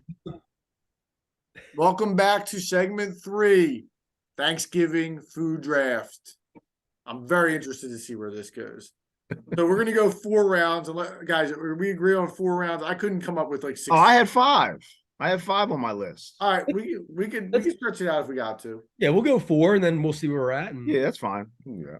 So we did the draft order, and this week it's going to be Al, me, and then Chris. Snake order. There's nothing really much more to say. And we're not, I do want to put this rule out there. We're not building a plate necessarily per se. We don't need a meat, a vegetable, a dessert. This is just you're drafting your horses. You're drafting 4 running backs in fantasy football, picking your top foods. That's what it is. And this is totally subjective. This is just our favorites. Am I right? Yeah. There's no right or wrong. Okay. Yeah. Yeah. Okay.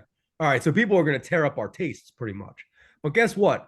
I ate you guys up last week in that draft, and I still got an appetite for more. Dude, if you had I still said if you put California Love on your 5th, you would have won by miles. Instead, I won by inches, guess. The win is a win. God,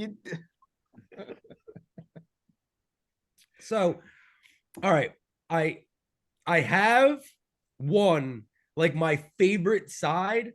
I'm not going to take here because I don't think anyone's going to take it at all. It's a very divisive side. So this side, it's not going to come back to me. So I got to take it. And I'm assuming I get something with it. And it's mashed potatoes with gravy. That's the number one pick. Yes, don't shake your friggin' head. That's the number one pick. What do? You grab the turkey and then you grab the mashed potatoes. Mashed potatoes. I don't think you can take the gravy. I think you guys just take the potatoes. So I got to get gravy later on. I think gravy's. I have gravy as a separate. I got a handcuff. I have gravy because the gravy goes in the turkey too. This is like Jonathan Stewart and D'Angelo Williams. I got to handcuff them in the Oh, I don't know about that. That's suspect. If you take the mash, you got to take gravy next, or I might steal it. Well, then listen. That changes everything. Yo, restart the segment. Run that back. Look, you can take mashed potatoes and gravy, but gravy is still another option that's out there because it's a part of the meal. Yeah, gravy is like it's with anything you want. You can't just take gravy on its own. I want to. Maybe you want to drink the gravy. You know, a little bowl of gravy. Yeah, dude. It's better than some of the other sides. Like later on, if you take like stuffing, someone's got to take stuffing. Like you can get stuffing with gravy. All right. Yeah. No doubt. So listen, mashed potatoes with gravy, it's a staple. It's like Al, I'm just messing with you. You're right. I've never been a mashed potato person, but personally, but I know that most people are. So I hear you with that. So it's not my favorite, but it has to be on my plate personally at a Thanksgiving dinner. Yeah. I have to have some mashed potatoes. And I'm also, and let me ask you guys this: are you a mixer or are you a divided and you eat one at a time? Wait, say it again. Your food. Thanksgiving dinner, or do you mix them up, or do you eat one thing at a time? You mean like all the foods mixed up? Yeah, like here's my potpourri of food on a plate. Look, I get my piece of turkey and I slather on some mashed potatoes. On top of the turkey? Yeah, I get a gobbler, dude. It's a hodgepodge. You're a Wawa. Yeah, of everything on my plate, it's a hodgepodge, and the turkey is just a vessel. Nah, I'm bougie when it comes to meats, man. Like I like to have the meat just with the meat. I don't like anything on it. I want to taste the meat. I'm fine mixing some things up, but I'm not. Can we make that? Can we make that make that a sound bite? I'll get some sound clip.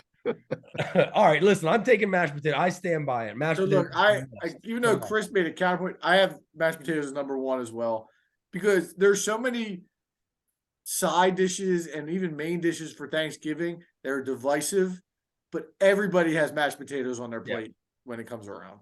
Yep. So I don't always, but when I do, I don't actually. I'm not a big gravy person. I'll do the butter with the mashed potatoes. Yeah, I like the butter mixed in with it. I don't do the gravy as much. Not that I mean that again. That's just me. I get most people do the gravy, but my personal self, I'm not big on gravy like that. We did a fantasy sides draft today in my classroom, and a lot of he's got prep. He prepped. I did prep after I didn't prep last week. I'm catching all this heat for taking Tupac. I asked none of the kids liked gravy. Like I was like, yeah, put a little gravy on that, and they were like, ew. Yeah, no, I don't do the gravy either. I don't really do a lot of condiments or anything. I do the honey mustard and mayo, and that's really it for stuff. On your mashed potatoes? No. I'm just saying in general. Like I don't do the ketchup. I don't do the barbecue sauce. The steak sauce. I don't mess with ketchup either. Steak sauce. Let me tell you this: the A1 steak sauce, bold and spicy, might be the number one. If you got to put steak sauce on your steak, ain't cooked right. Thank you. You don't even need it for just steak. You can use it for other stuff. Dude, I'm telling you, the sauce is fantastic. Chris, I immediately judge you if you put steak sauce on a steak, dude. It's I agree 100%. It's like telling me you never watched The Wire. Right. No, I agree 100%. You got to have, if you got a good ribeye slab or something like that on your plate, like you don't want no A1 on that. Sometimes times are tough, and I got to get a $7 piece from Giant, dude. Like it is what it is. The saddest thing I ever saw was going in the Dollar Tree, and they had steak cuts in the freezer section. Like squirrel meat. Dude, I almost cried. I was like, somebody looks forward to this. Like it's like all jokes aside, that's rough, man. That's rough. Yeah. But yeah, dude, I'm with you. Like you got to taste it. You got to be able to. You can't have the sauce on there. No. All right, who's got number two? I have number two. Seltzer's got, yeah. And I'm disappointed because I was really hoping to get mashed potatoes on my roster. Don't take mine. I'm not going to because I know what you're taking. I'm not taking it. So this might be a little controversial as well, but one of my favorite parts of the meal is the crescent rolls / biscuits. That's a great pick. And to me, it's always good. Chris, you mentioned the butter. You lather it up with butter. I'm going to put some gravy. I'll take some gravy with it. No doubt. And you put some gravy on it. And I think you can put them together. I don't think you guys separate it. Crescent rolls and biscuits it's like yeah. So now you get a good biscuit, dude, with some butter on that, John. Yeah. And you just sop up all that's left in the plate. See, you're a sop guy. I don't mix he's nothing. a big sop guy. Big sop guy. Even like if it comes out hot and then you put the butter on it and you see the butter melt like on top in the biscuit, fantastic. Dude, that's a great pick. I can't complain with that. Especially if you get like some butter on top of the crescent roll. Yeah. Cook it with the butter on it, have it all like whew. I'm a big biscuit guy. Even when I go to Popeyes, man, that biscuit man. It's not a Thanksgiving biscuit. It's just not. No, but it's still that dude, the Popeyes biscuit is prime. Yeah, it's really, really good. I'll tell you what else is prime, the Red Lobster Cheddar Bay biscuit. Yeah, really, really good. That's a real good one. Red Lobster in decades. Yeah, I probably haven't either. What about have you eaten the Texas Roadhouse ones with the cinnamon butter? No, but I know that they got the Texas toast and all that kind of stuff. No, not fire. I heard. No, I never been over about Texas toast. Al, have you had it before? Not since college, but I had it and it was delicious. It's the number one restaurant roll. If you think the Red Lobster one's good, you got to go check out the. Where you go to Oaks? The Oaks one? The Oaks. Yeah, spot? there's one in Oaks. Anytime I'm like on the road up in like upstate New York, where I don't know like any restaurants, Texas Roadhouse is my spot. Okay. Guest pick. Right? All right, guest, you're up with on the swing here 3 and 4. So 2 picks for you for your Thanksgiving plate. So one is I'm fortunate that my family, my in-laws are all amazing cooks, all amazing chefs. They can make anything. My wife, her parents, my sister-in-law, brother, they all just awesome. They make my sister-in-law's made it stuffing that's got like little small sausage pieces in it. Damn it. Oh my God. It's so good. And stuffing's always been a favorite of mine forever. So you got to have the stuffing. That to me the stuffing was the LeBron of this draft. So I need to be more specific. That's what I'm going to ask you to do. What do you mean? Now. Is the stuffing from the bird or is it like stovetop stuffing? Oh, they do homemade stuffing. They do homemade regular stuffing from like the bread, the baked bread and stuff, the crusted bread. So here's my argument against stuffing, which I think is good. If stuffing is so good and like people say it's the number one part of Thanksgiving, why don't we have it more often? I do. I eat it as much as I can. I love stuffing. How often do you have stuffing? I mean, not like daily, but I mean, I would probably say, I'd say, especially during the fall, I have it a couple times. Maybe I'm off base. Al, do you have stuffing anytime other than Thanksgiving? No, I don't. The gobbler with the stuffing on the gobbler is insane. That doesn't count. Yeah, I have. Just saying. I'm talking about like as a side for your dinner. Like, yeah, no, we've had it. I'll have it a couple times. I respect that then because like for me, it's just like people talk about how good it is and they have it once a year and that's it. No, I'm about that stuff in life, bro. I love stuff. But Chris, I have some stuffing in the summertime if you gave it to me. I don't care. Let me ask you a question. This might be a better question for your wife or your in-laws. I've never made stuffing from scratch. I've only made it from the box. How is it? It seems like a process to make good stuffing from scratch. Like I don't want to put that much work in during the year on a side. You know what I'm saying? I'll be honest. They're all in the kitchen. Like we'll go up there tomorrow to Connecticut. They're all in the kitchen for hours. Next thing I know, there's a table full of food that looks like it's from Boston Market. You got to report back to me and ask about the stuffing in particular. All right, yeah, because they do, especially with getting the meat involved into the stuffing. That's a whole different planet right there. Like you get the protein in there with the carbs and everything else. So this is kind of like a Ken Caminiti pick. Like this is like stuffing on steroids, dude. I don't know if we can accept this. No. I'm just saying that they make it with the sausage, but I'll have it with it. I mean, I don't need it with that. I can The just pick have is it with- stuffing. That's the Yeah, pick. exactly. Yeah. Stuffing is the pick. But I had a conversation yesterday with a buddy, and we were talking about how the stuffing is definitely better when it comes from the bird. And it's technically called dressing if it comes from the bird, believe it or not. Okay. So Yeah, no, I don't discriminate. I'll eat it from the bird, out the bird, on the bird, whatever. all right. So Another that's another sound quip we need to save. I don't think I've ever had stuffing that was in the bird. really Yeah. definitely worth trying. I'm making a bird this year for the first time. I'll let you know. Are how- you? Yeah. I You flipped cooking it overnight tonight? No, and that's why I'm cooking it because my in-laws, now listen, I love them to death. They're great at many things, but Thanksgiving, some things get pushed aside. I hear And that. my Careful, you'll know mother-in-law, who's listening to this. my mother-in-law last year cooked the bird the day before, and then put it in the fridge overnight and reheated it on Thursday. Oh, And so I said, look, let me take one next year because she makes three. God bless her soul. There's three turkeys, so I get it. Yeah. But I said, let me do one on actually the day, Thursday the day, so it's still juicy. It's still, you know what I mean. So I'll let you know how it goes. I'm just doing. now a real are you gonna do the My smoke? mother-in-law can't cook. You're gonna smoke the John, or are you gonna? Or what are you gonna do? just straight up oven roasted. I'm Okay. trying to do like the easiest recipe possible because I've never done it and I don't want to screw it up. Obviously, Right.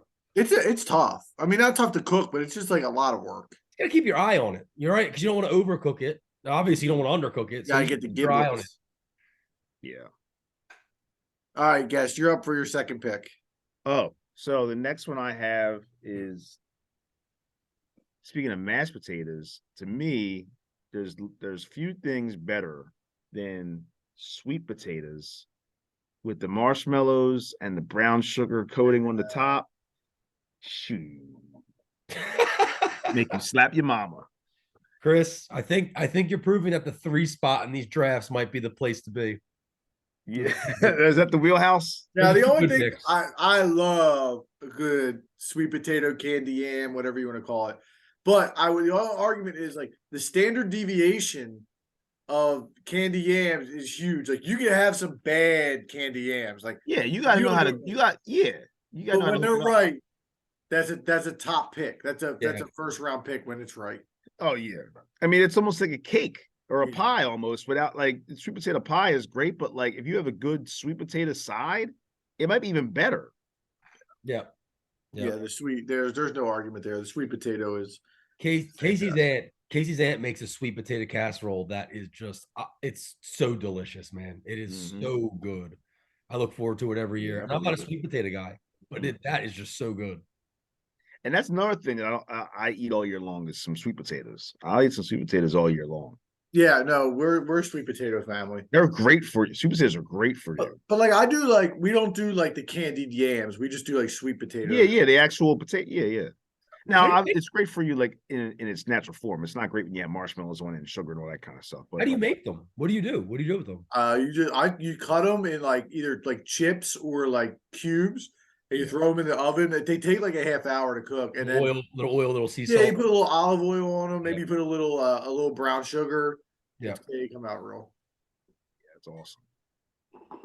All right, so I guess it's back to me, and I'm kind of stuck here with where I want to go. I think the obvious picks are now off the board. I know you're not going to pick the next one I have, so I'm stuck between two, and I'm trying to figure out which Al is more likely to pick. I'm gonna go chalk. I'm gonna go turkey. I hate the pick. No, now hold on though. Hold on. turkey's Though. not a side. We said no It's turkey. Thanksgiving foods. No, but we said no turkey. No, we never said no turkey. I don't remember that. Yes, we did. Oh, well, listen, I'm in a dungeon when I'm at school. I texted you guys no turkey, right? I don't think I got that. text. Yeah. Hang This on. is Thanksgiving foods. You go ahead, but that's the obvious one then. No, No, because because turkey's not even that good. no, it's not. And I was going to say to you, are you talking about dark meat or the white meat? Because I that's prefer two the- different turkeys. You know I prefer the white meat. Here's Well, the tech, see, guys. Oh, okay. I said we something 5. Talking about rounds 5, but only sides. No sense in ranking turkey. I'm looking at it now. Give me what the time good was side. that? When did you It's send at that? 11:14 Oh, a.m. yup. He did send that. Yeah, what the Where hell? is it? 11:14 a.m. I sent 5 texts in a row because I Today? was reception. Yeah, He did. Hold on. it's right in the middle of us talking about quarterbacks. I just snuck it right in there. Yeah, that's why I didn't notice it because it was in the middle of a Jalen Hurts. Yeah. Rant. I was texting. I was on the golf course at that point in time. I don't think we can Yeah. do this, man. This is a size. Everyone, the turkey is the turkey. All right, All right, I can still. I All can right, still Joey, go I'll without the- renege the turkey pick. I didn't know Yeah. the fact that you would take turkey in the first round is questionable. So I agree. again, yeah, I get you're right. Subjectively, I wouldn't. You're right about that. I wouldn't. So what about ham? Does ham go on this list? No, that's a You great. can do ham. Yeah. Ham Okay. sucks. I'm not taking ham. Hold up! Whoa! A nice honey baked ham is a good item. When somebody picks it, we'll talk about it. All Chris, right. tell us about how you eat it all year long. I eat it all year long, dude. The honey baked ham with my stuffing and my sweet potatoes. I eat All one right, meal so for then I need to pick a 365 new days. side. I am going to go macaroni and cheese with a nice breadcrumb top where it's got that little crispiness to it. Dude. I'm not talking Kraft. I'm talking like a Homemade. big baked pan of macaroni and cheese with a nice crispy layer up top. Homemade.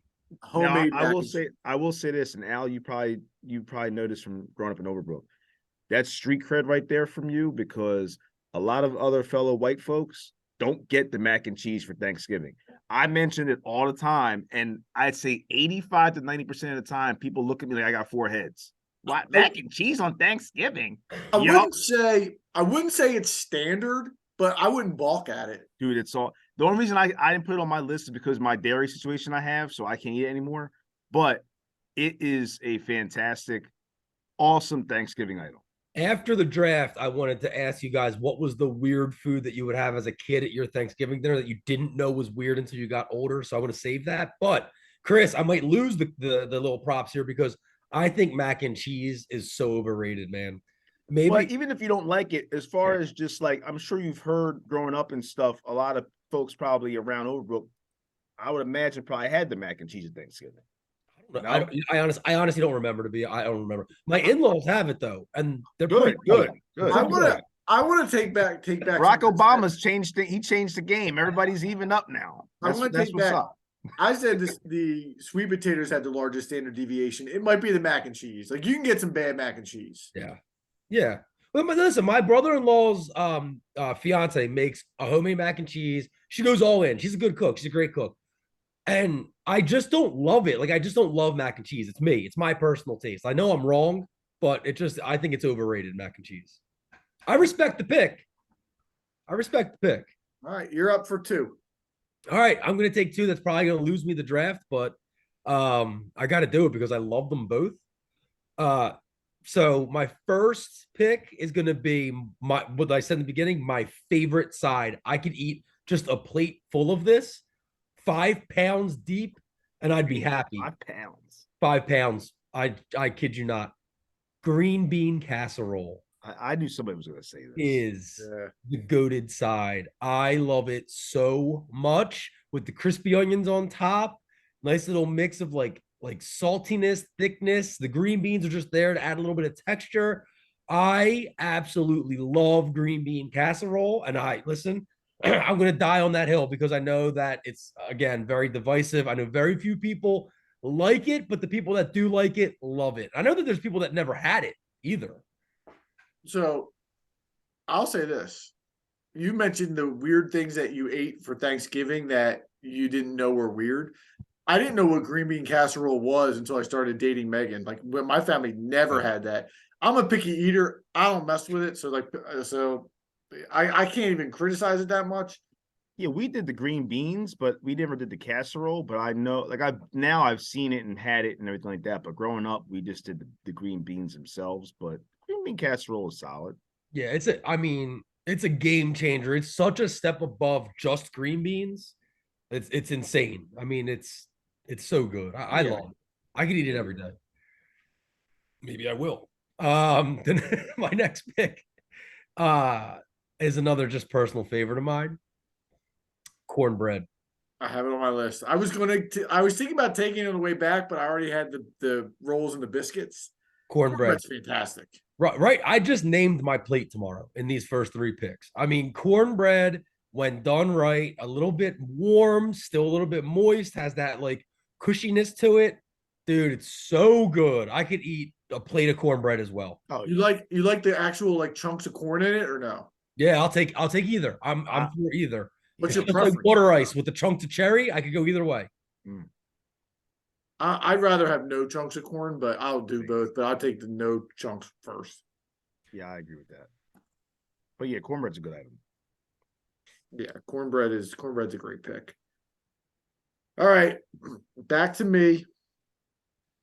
I have nothing left, by the way, on my Yeah, like we're starting to hurt here. This is a 4-round draft. Yeah, all right, that's fine. I'm going to go cooked carrots. I have a recipe where I do a teriyaki glaze on them. All right, yeah. But if you want to go just straight butter on your carrots, I'm fine with that as well. But I'm not talking the round carrots. I'm talking like the little dick looking ones. all right, You know what I mean? I'm not talking these little round circle things. a lot of quips going on in this episode. Yeah.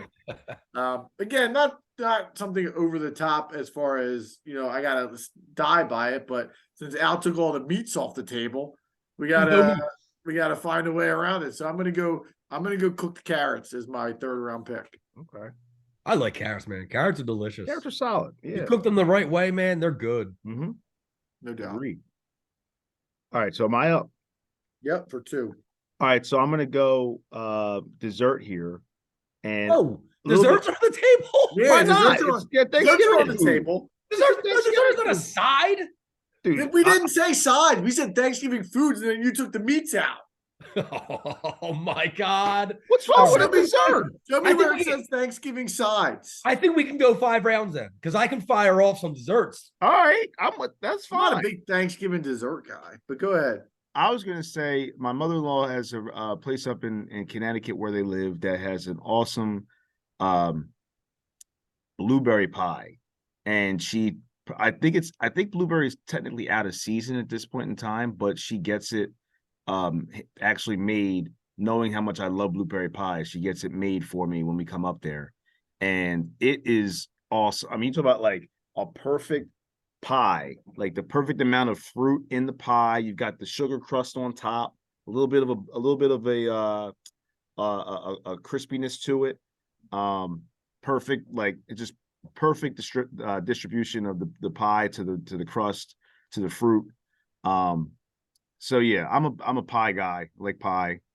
So blueberry pie is my favorite. So I'm gonna say, because of having the memories now of getting it during Thanksgiving when we go up there, that's my 3rd one, my 3rd round pick, or whatever round we on. Wait, 4th round or 3rd round? What are we on? This is the last pick of the 3rd, and I get your first pick of the 4th. And then the other one would be spawned off the green bean casserole is the cream spinach. The cream spinach. I see no changes. The cream spinach I love cream spinach. Good item. I always get it if I go to Boston Market. I always get it. Thanksgiving, I always get it. Love me some cream spinach. Chris, is it healthy? No, but it tastes. This is where you messed up, because I've had dinner at your house a couple times. Your mom, God rest her soul, and she made greens both times I was there. And I was expecting you just to take greens, and cream spinach would have been under that umbrella. Quiet as it's kept, bro. I'm not a big like collard greens dude. Like I'm not a big greens person. My wife loves greens. I don't really like the greens that much. My mom used to put like the pig feet in there and all kind of like gutter stuff. Like I can't get down with all that. Never could. But there's a huge population in the country that loves that stuff. Well, yeah, I got my hand raised. It was fantastic. Yeah. I wish you would have had me over for dinner more. Just for the record, I scrolled through the text. Al, you said our favorite dishes. That was the term you put out there. All right.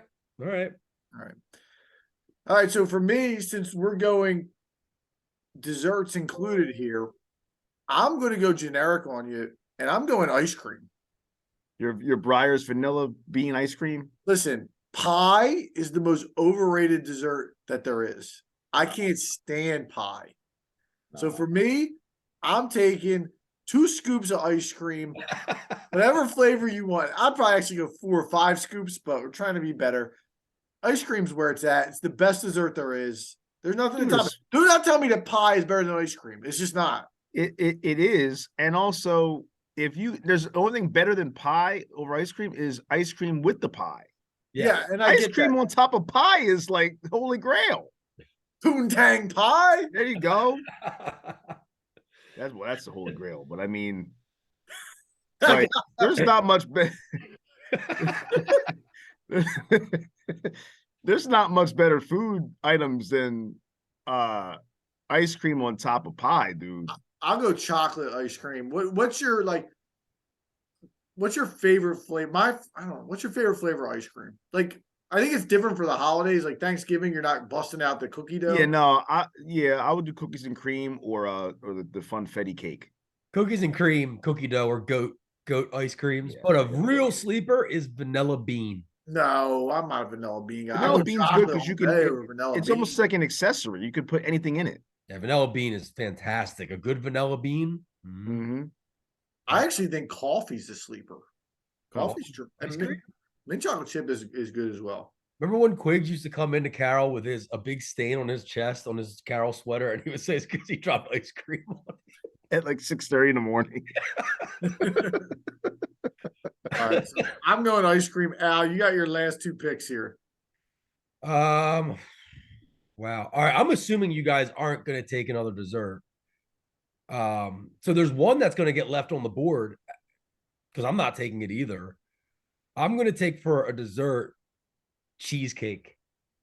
I love me some cheesecake. I would walk across the Brooklyn Bridge like the band to get that. Oh, remember that? All the way to Brooklyn? Dude, a good cheesecake, and I'll take any kind. I'll take flat, plain cheesecake, cherry, blueberry, marble, you name it, and I'm eating it. I love a good, hearty, thick cheesecake. Like as if I wasn't tired enough at the end of the day from eating all that food.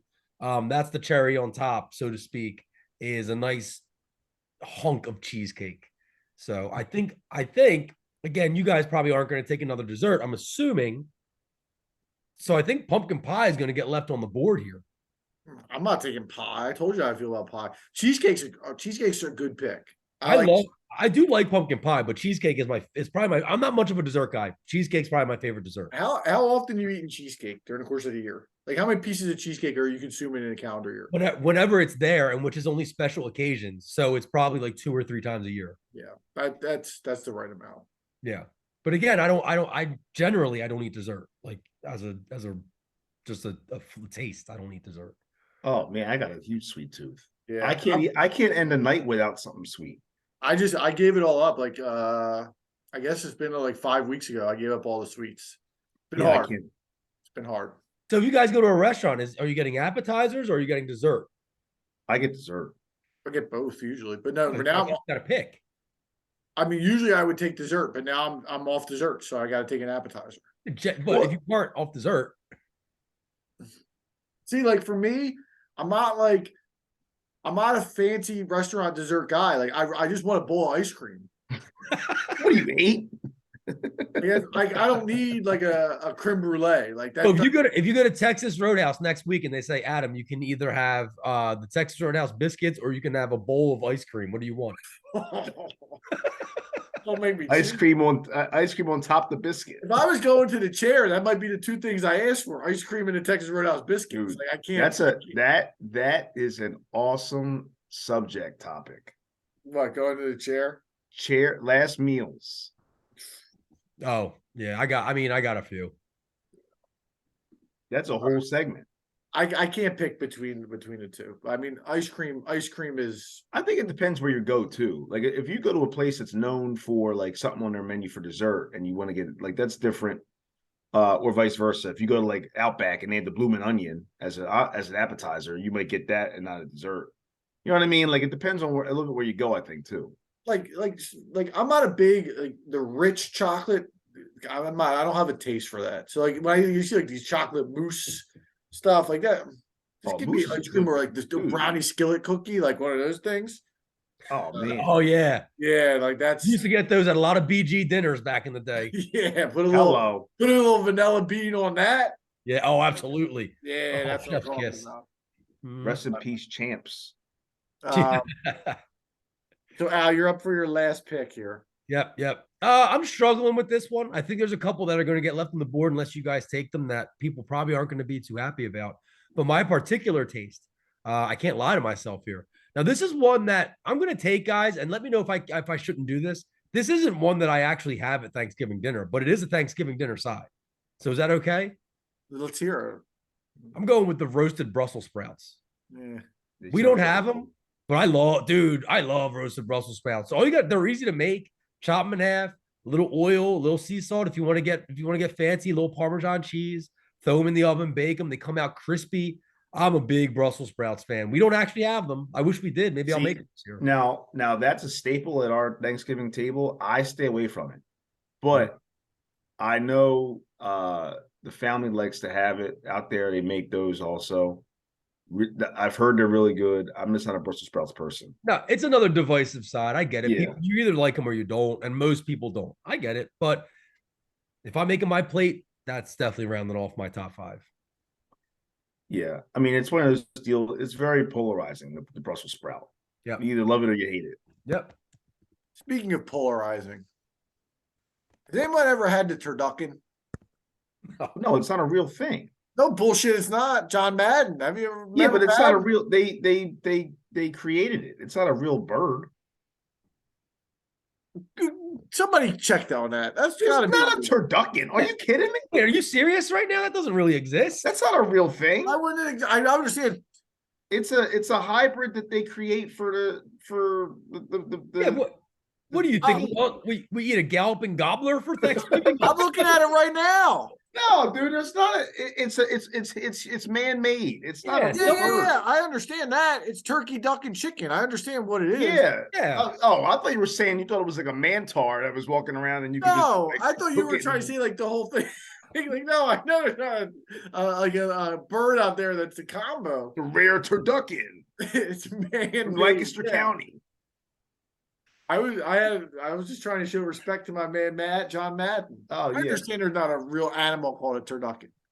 Oh no, yeah, I know, but no, I've never had or seen in live in person with my own eyes a actual turducken. No. I said I was talking to a guy yesterday. We were talking about this draft, and I mentioned turducken, and his quote was, "I'd rather eat dick than duck." No, bro, duck's dope. Duck's Duck's dope, pretty dude. Duck's I'm a not nice a duck party guy. meal. I'm not a duck guy. Also prepping for the draft. Yeah, you got to get some feedback out of the streets. All right, so my last pick, I got an even. I took cooked carrots last round, which was a boring pick, but this is going to be even more boring. I'm That's going like to the go O-lineman. a nice bowl of buttered corn can just be Yeah. a perfect complement to the Yeah. plate. That was almost my pick. It's not gonna blow you away. It's a complimentary food that's at the table. And Al, you mentioned earlier, and I didn't want to spoil it. Like, do you push things together on your plate? I'm a big corn and mashed potatoes guy. 100%. You put them together, and that's a great man, combo right there. Because you get the butter, you get the extra butter in there. Corn is it's solid. Your bowels And love your And bowels then you love poop that. it out the next day. I dropped the ball on that, but I didn't want to get made fun of for having corn and cornbread. So I opted out. I'm all out on the corn. Can't be You more don't like out on corn? the corn. What about corn on the cob? I like corn on the cob off the grill in the summertime, but that's it. Like I don't eat like the individual like corn kernels and all that at Thanksgiving or on dinner plates and stuff like that. No, I don't do the corn. You ever have Mexican street corn? I've had it in like a summer time. Yeah. That's really good stuff. Yeah, it got a little sweet kick to it. Yeah. No, it's decent. I just don't I don't know. I've never been a corn person. You ever had cream corn? Yeah, cream corn's good. So I haven't even seen cream corn in years. Do they still sell that? Yeah, I accidentally bought it a couple of weeks ago. How'd that work out? I mean, it was whatever. I prefer regular corn because we didn't even have it because we do it a lot for tacos. I wasn't putting cream corn in the tacos. Yeah. Yeah. Cream corn used to get clowned all the time in 90s television. I think there was like an episode of Salute Your That's Short. when I ate it. Yeah. They clown cream corn. Yeah, that's when I ate it. All right, guys, cap us off. I'll be honest with you. My fifth was the turkey. So now that threw me off. You gotta take the ham now, I guess. I don't mind the ham. I don't The mind a ham ham is- with a little bit of pineapple on it. I don't mind that. Pineapple's the best part. Yeah, I don't mind that. I just think the ham is like a ham wants to be the turkey. Like people are just trying to like replace the turkey and just stick with ham the is more of a Christmas than a Thanksgiving, I think. Ham Or is an Easter. gross. Ham's gross, man. I like what's crazy is like ham lunch meat is really good.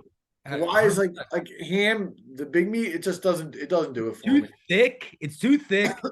The edges, it sucks. You gotta like rip that edge off. I like the edge. Oh It gets a little substance, a little crust to it. no, but it's like chewing tape. You gotta have Yeah, a I can really see good that. glaze. If you get a Yeah. good glaze, you can get away with the ham. Yeah, that's what I'm thinking about. But it like I see the ham on the table, and by no means am I like You get a good Alright, ham good off piece. you pull it off the bone, like that's solid. yeah.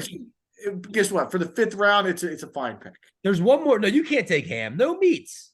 All right. Well, Listen, then- there's one You more. pick. literally said, I said, what about the ham? You said you could pick ham. No, I don't want that anymore. I changed my mind. There's one pick that I think we're going to get yelled at if nobody takes it. I have nothing left on my list. no, Although I had that's why brown I'm- gravy as a separate option. You said what? I had gravy as a separate option. Guess the people on Oh, YouTube I are know not you're going to gonna say. appreciate this. You Yeah, walking where, around. where to go? Well, I gotta do what I gotta do. I have to charge it. It was upstairs. You're gonna say the what do you call it? Oh my god, I'm going blank. You don't say Cranberry sauce. cranberry. It's cranberry sauce. That's Yeah, gonna cranberry. be that's the one that we left off. Nah, I like cranberry as an accessory People to something on the top of it. Like, People love it, and they love the can that comes out and it has the can indents on it. I I made don't- actual cranberry sauce last year. No one touched it. I went home with 20 pounds of cranberry sauce. Dude, I don't mess with cranberry sauce. I don't like it. I don't really like it either, but people love it, man. The public loves it. I don't think we're gonna get heat for leaving it off. I don't know, man. it depends on like if it's on top of like something else, I think it might be okay. But like on its own, like the gelatin looking cranberries and all that kind of stuff, I definitely am out on. All right, we'll see. I'm saying that we're going to catch heat, but Chris, I'm waiting on bated breath for this this last pick here. Oh, we're still doing that? I thought we Yeah. were done. I thought you said we. No, you we can't didn't have Gotta ham. make your pick. I gotta write down my picks. Dude, I wasn't. I like I said, the turkey was my fifth, so I don't know. How much other? I mean, has anybody ever had an actual cornucopia on Thanksgiving? You can take it. Chris. You got it. Guess get some cornucopia for I got a cornucopia. Bring it in. Your Put wife's it right gonna here on be the table, hon. That was the worst draft ever, Chris. No, Take another that dessert. wasn't my pick. I was honestly asking if anybody's ever like seen an actual cornucopia somewhere. I've never seen one in person. I've always Yeah, seen I it on don't- like a cartoon or something. Dude, I'm looking at like just a random image I just found on Google, sides giving bracket challenge, and cranberry sauce is in the final four. People love cranberry sauce, do. man. They do. I don't know. Never been in on it. Not for me. Oh my gosh. You take another dessert, go double dessert. We hit the mark here. A lot of these, what we said, are on this bracket. There's 16 of them. Who produced the bracket? Today, like the Today Show, I think. The only thing I would have put two would have been the baked mac, but Seltzer already Big Mac. the baked macaroni. I think you meant the Big Mac sandwich from No, McDonald's. the Big I Mac. thought you meant Mark McGuire. No, the Yes. baked mac and cheese. Yes, just pick pumpkin pie. Oh, that'd be actually that'll probably be it. I You're guess gonna go pumpkin double pie. pie. Yeah, I'll do that. All right. Here's my 5. Crescent rolls / biscuits, mac and cheese, corn, cooked carrots, and ice cream. What do you got? Guess what you have. I'll be honest. I'm a mess right now. My phone is downstairs that I had my picks on. Guess you had mashed potatoes. No, Al had mashed potatoes. Oh, right. No, I had stuffing, sweet potatoes.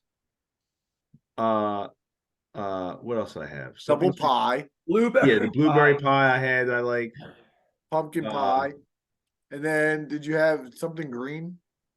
Yeah, cream spinach. cream Yeah. spinach. Yeah. All right, so cream spinach, sweet potatoes, blueberry pie, pumpkin pie, and what the fuck was the last one? Pumpkin pie, blueberry pie, sweet potato stuffing, cream spinach. Stuffing. Yeah. Okay. Yeah. That is a Chris Oh. 5. Al, you're 5? Well, if we're counting the NBA awards draft that we did, I'm going to go 3 for 3 here. I had mashed potatoes with gravy, green bean casserole, cornbread, Brussels sprouts, and cheesecake. Anybody do the rice pilaf? Anybody a So rice pilaf fan? that brings us to our next mini segment here. What's the weird food you had at your Thanksgiving dinner as a kid that you didn't know was weird until you became an adult? I don't think I had any. Like everything I've had is here. Yeah, I would have said the mac and cheese because back in the day, like that people that I was around didn't really eat it. But it's good to know that not most people, but a lot of people out there do eat it though. So it's not like it's that abnormal. But We do a lot of appetizers, and we'll do like shrimp scampi and stuff like that. Like I think that may be a little Oh, bit that's weird. odd. That's oddball. that But it's would not. be It's not on the main plate. It's not. Yeah. It's not at dinner time. No, I'm not talking about main plates. Like just any. That's any that would seafood count. would be. I Yeah. think it's a little bit. Shrimp is good at any occasion. The Pilgrims weren't catching a bunch of shrimp in the Chesapeake and bringing them. No, they were catching chlamydia and giving it to the First of all, Native Americans. Chesapeake is nowhere near where the Pilgrims were. I'm a science teacher. From Plymouth Rock. They were doing the getting shrimp from Plymouth Rock. Well, what's yours? Because clearly you have one that you're thinking of. Yeah, we our first course growing up, we always had Thanksgiving at my house. My mother would cook everything, and the first course was always Italian wedding soup. I was going to say a soup. Yeah, and I know that it's called escarole soup. Yeah. But she always called it because of the broken Italian American South Philly slang dialect, scarole. Yeah, that's what my family calls it. My whole life, I thought that number one, it was normal to have it Thanksgiving, and number two, that it was called scarole. So my whole life, when I saw escarole or I saw Italian wedding soup, I had no clue what it was until I was about 22. Yeah, we used to call it scottole soup as well.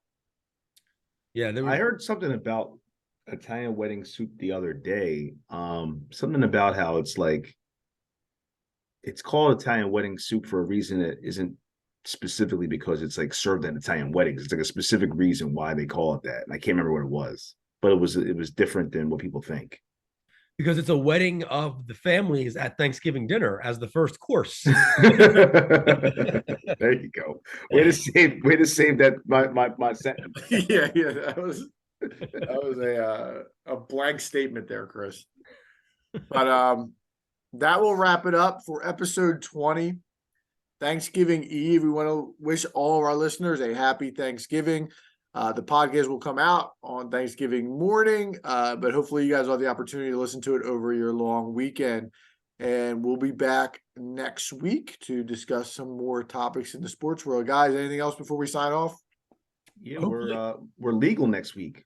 Yep. 21. Drinking. I'm just gonna say, hopefully you're listening to this in the car on the way to what's gonna be a great Thanksgiving dinner, free of cream spinach and blueberry pie and all these weird things that guest drafted. And please tweet us and let us know how much I won this one by.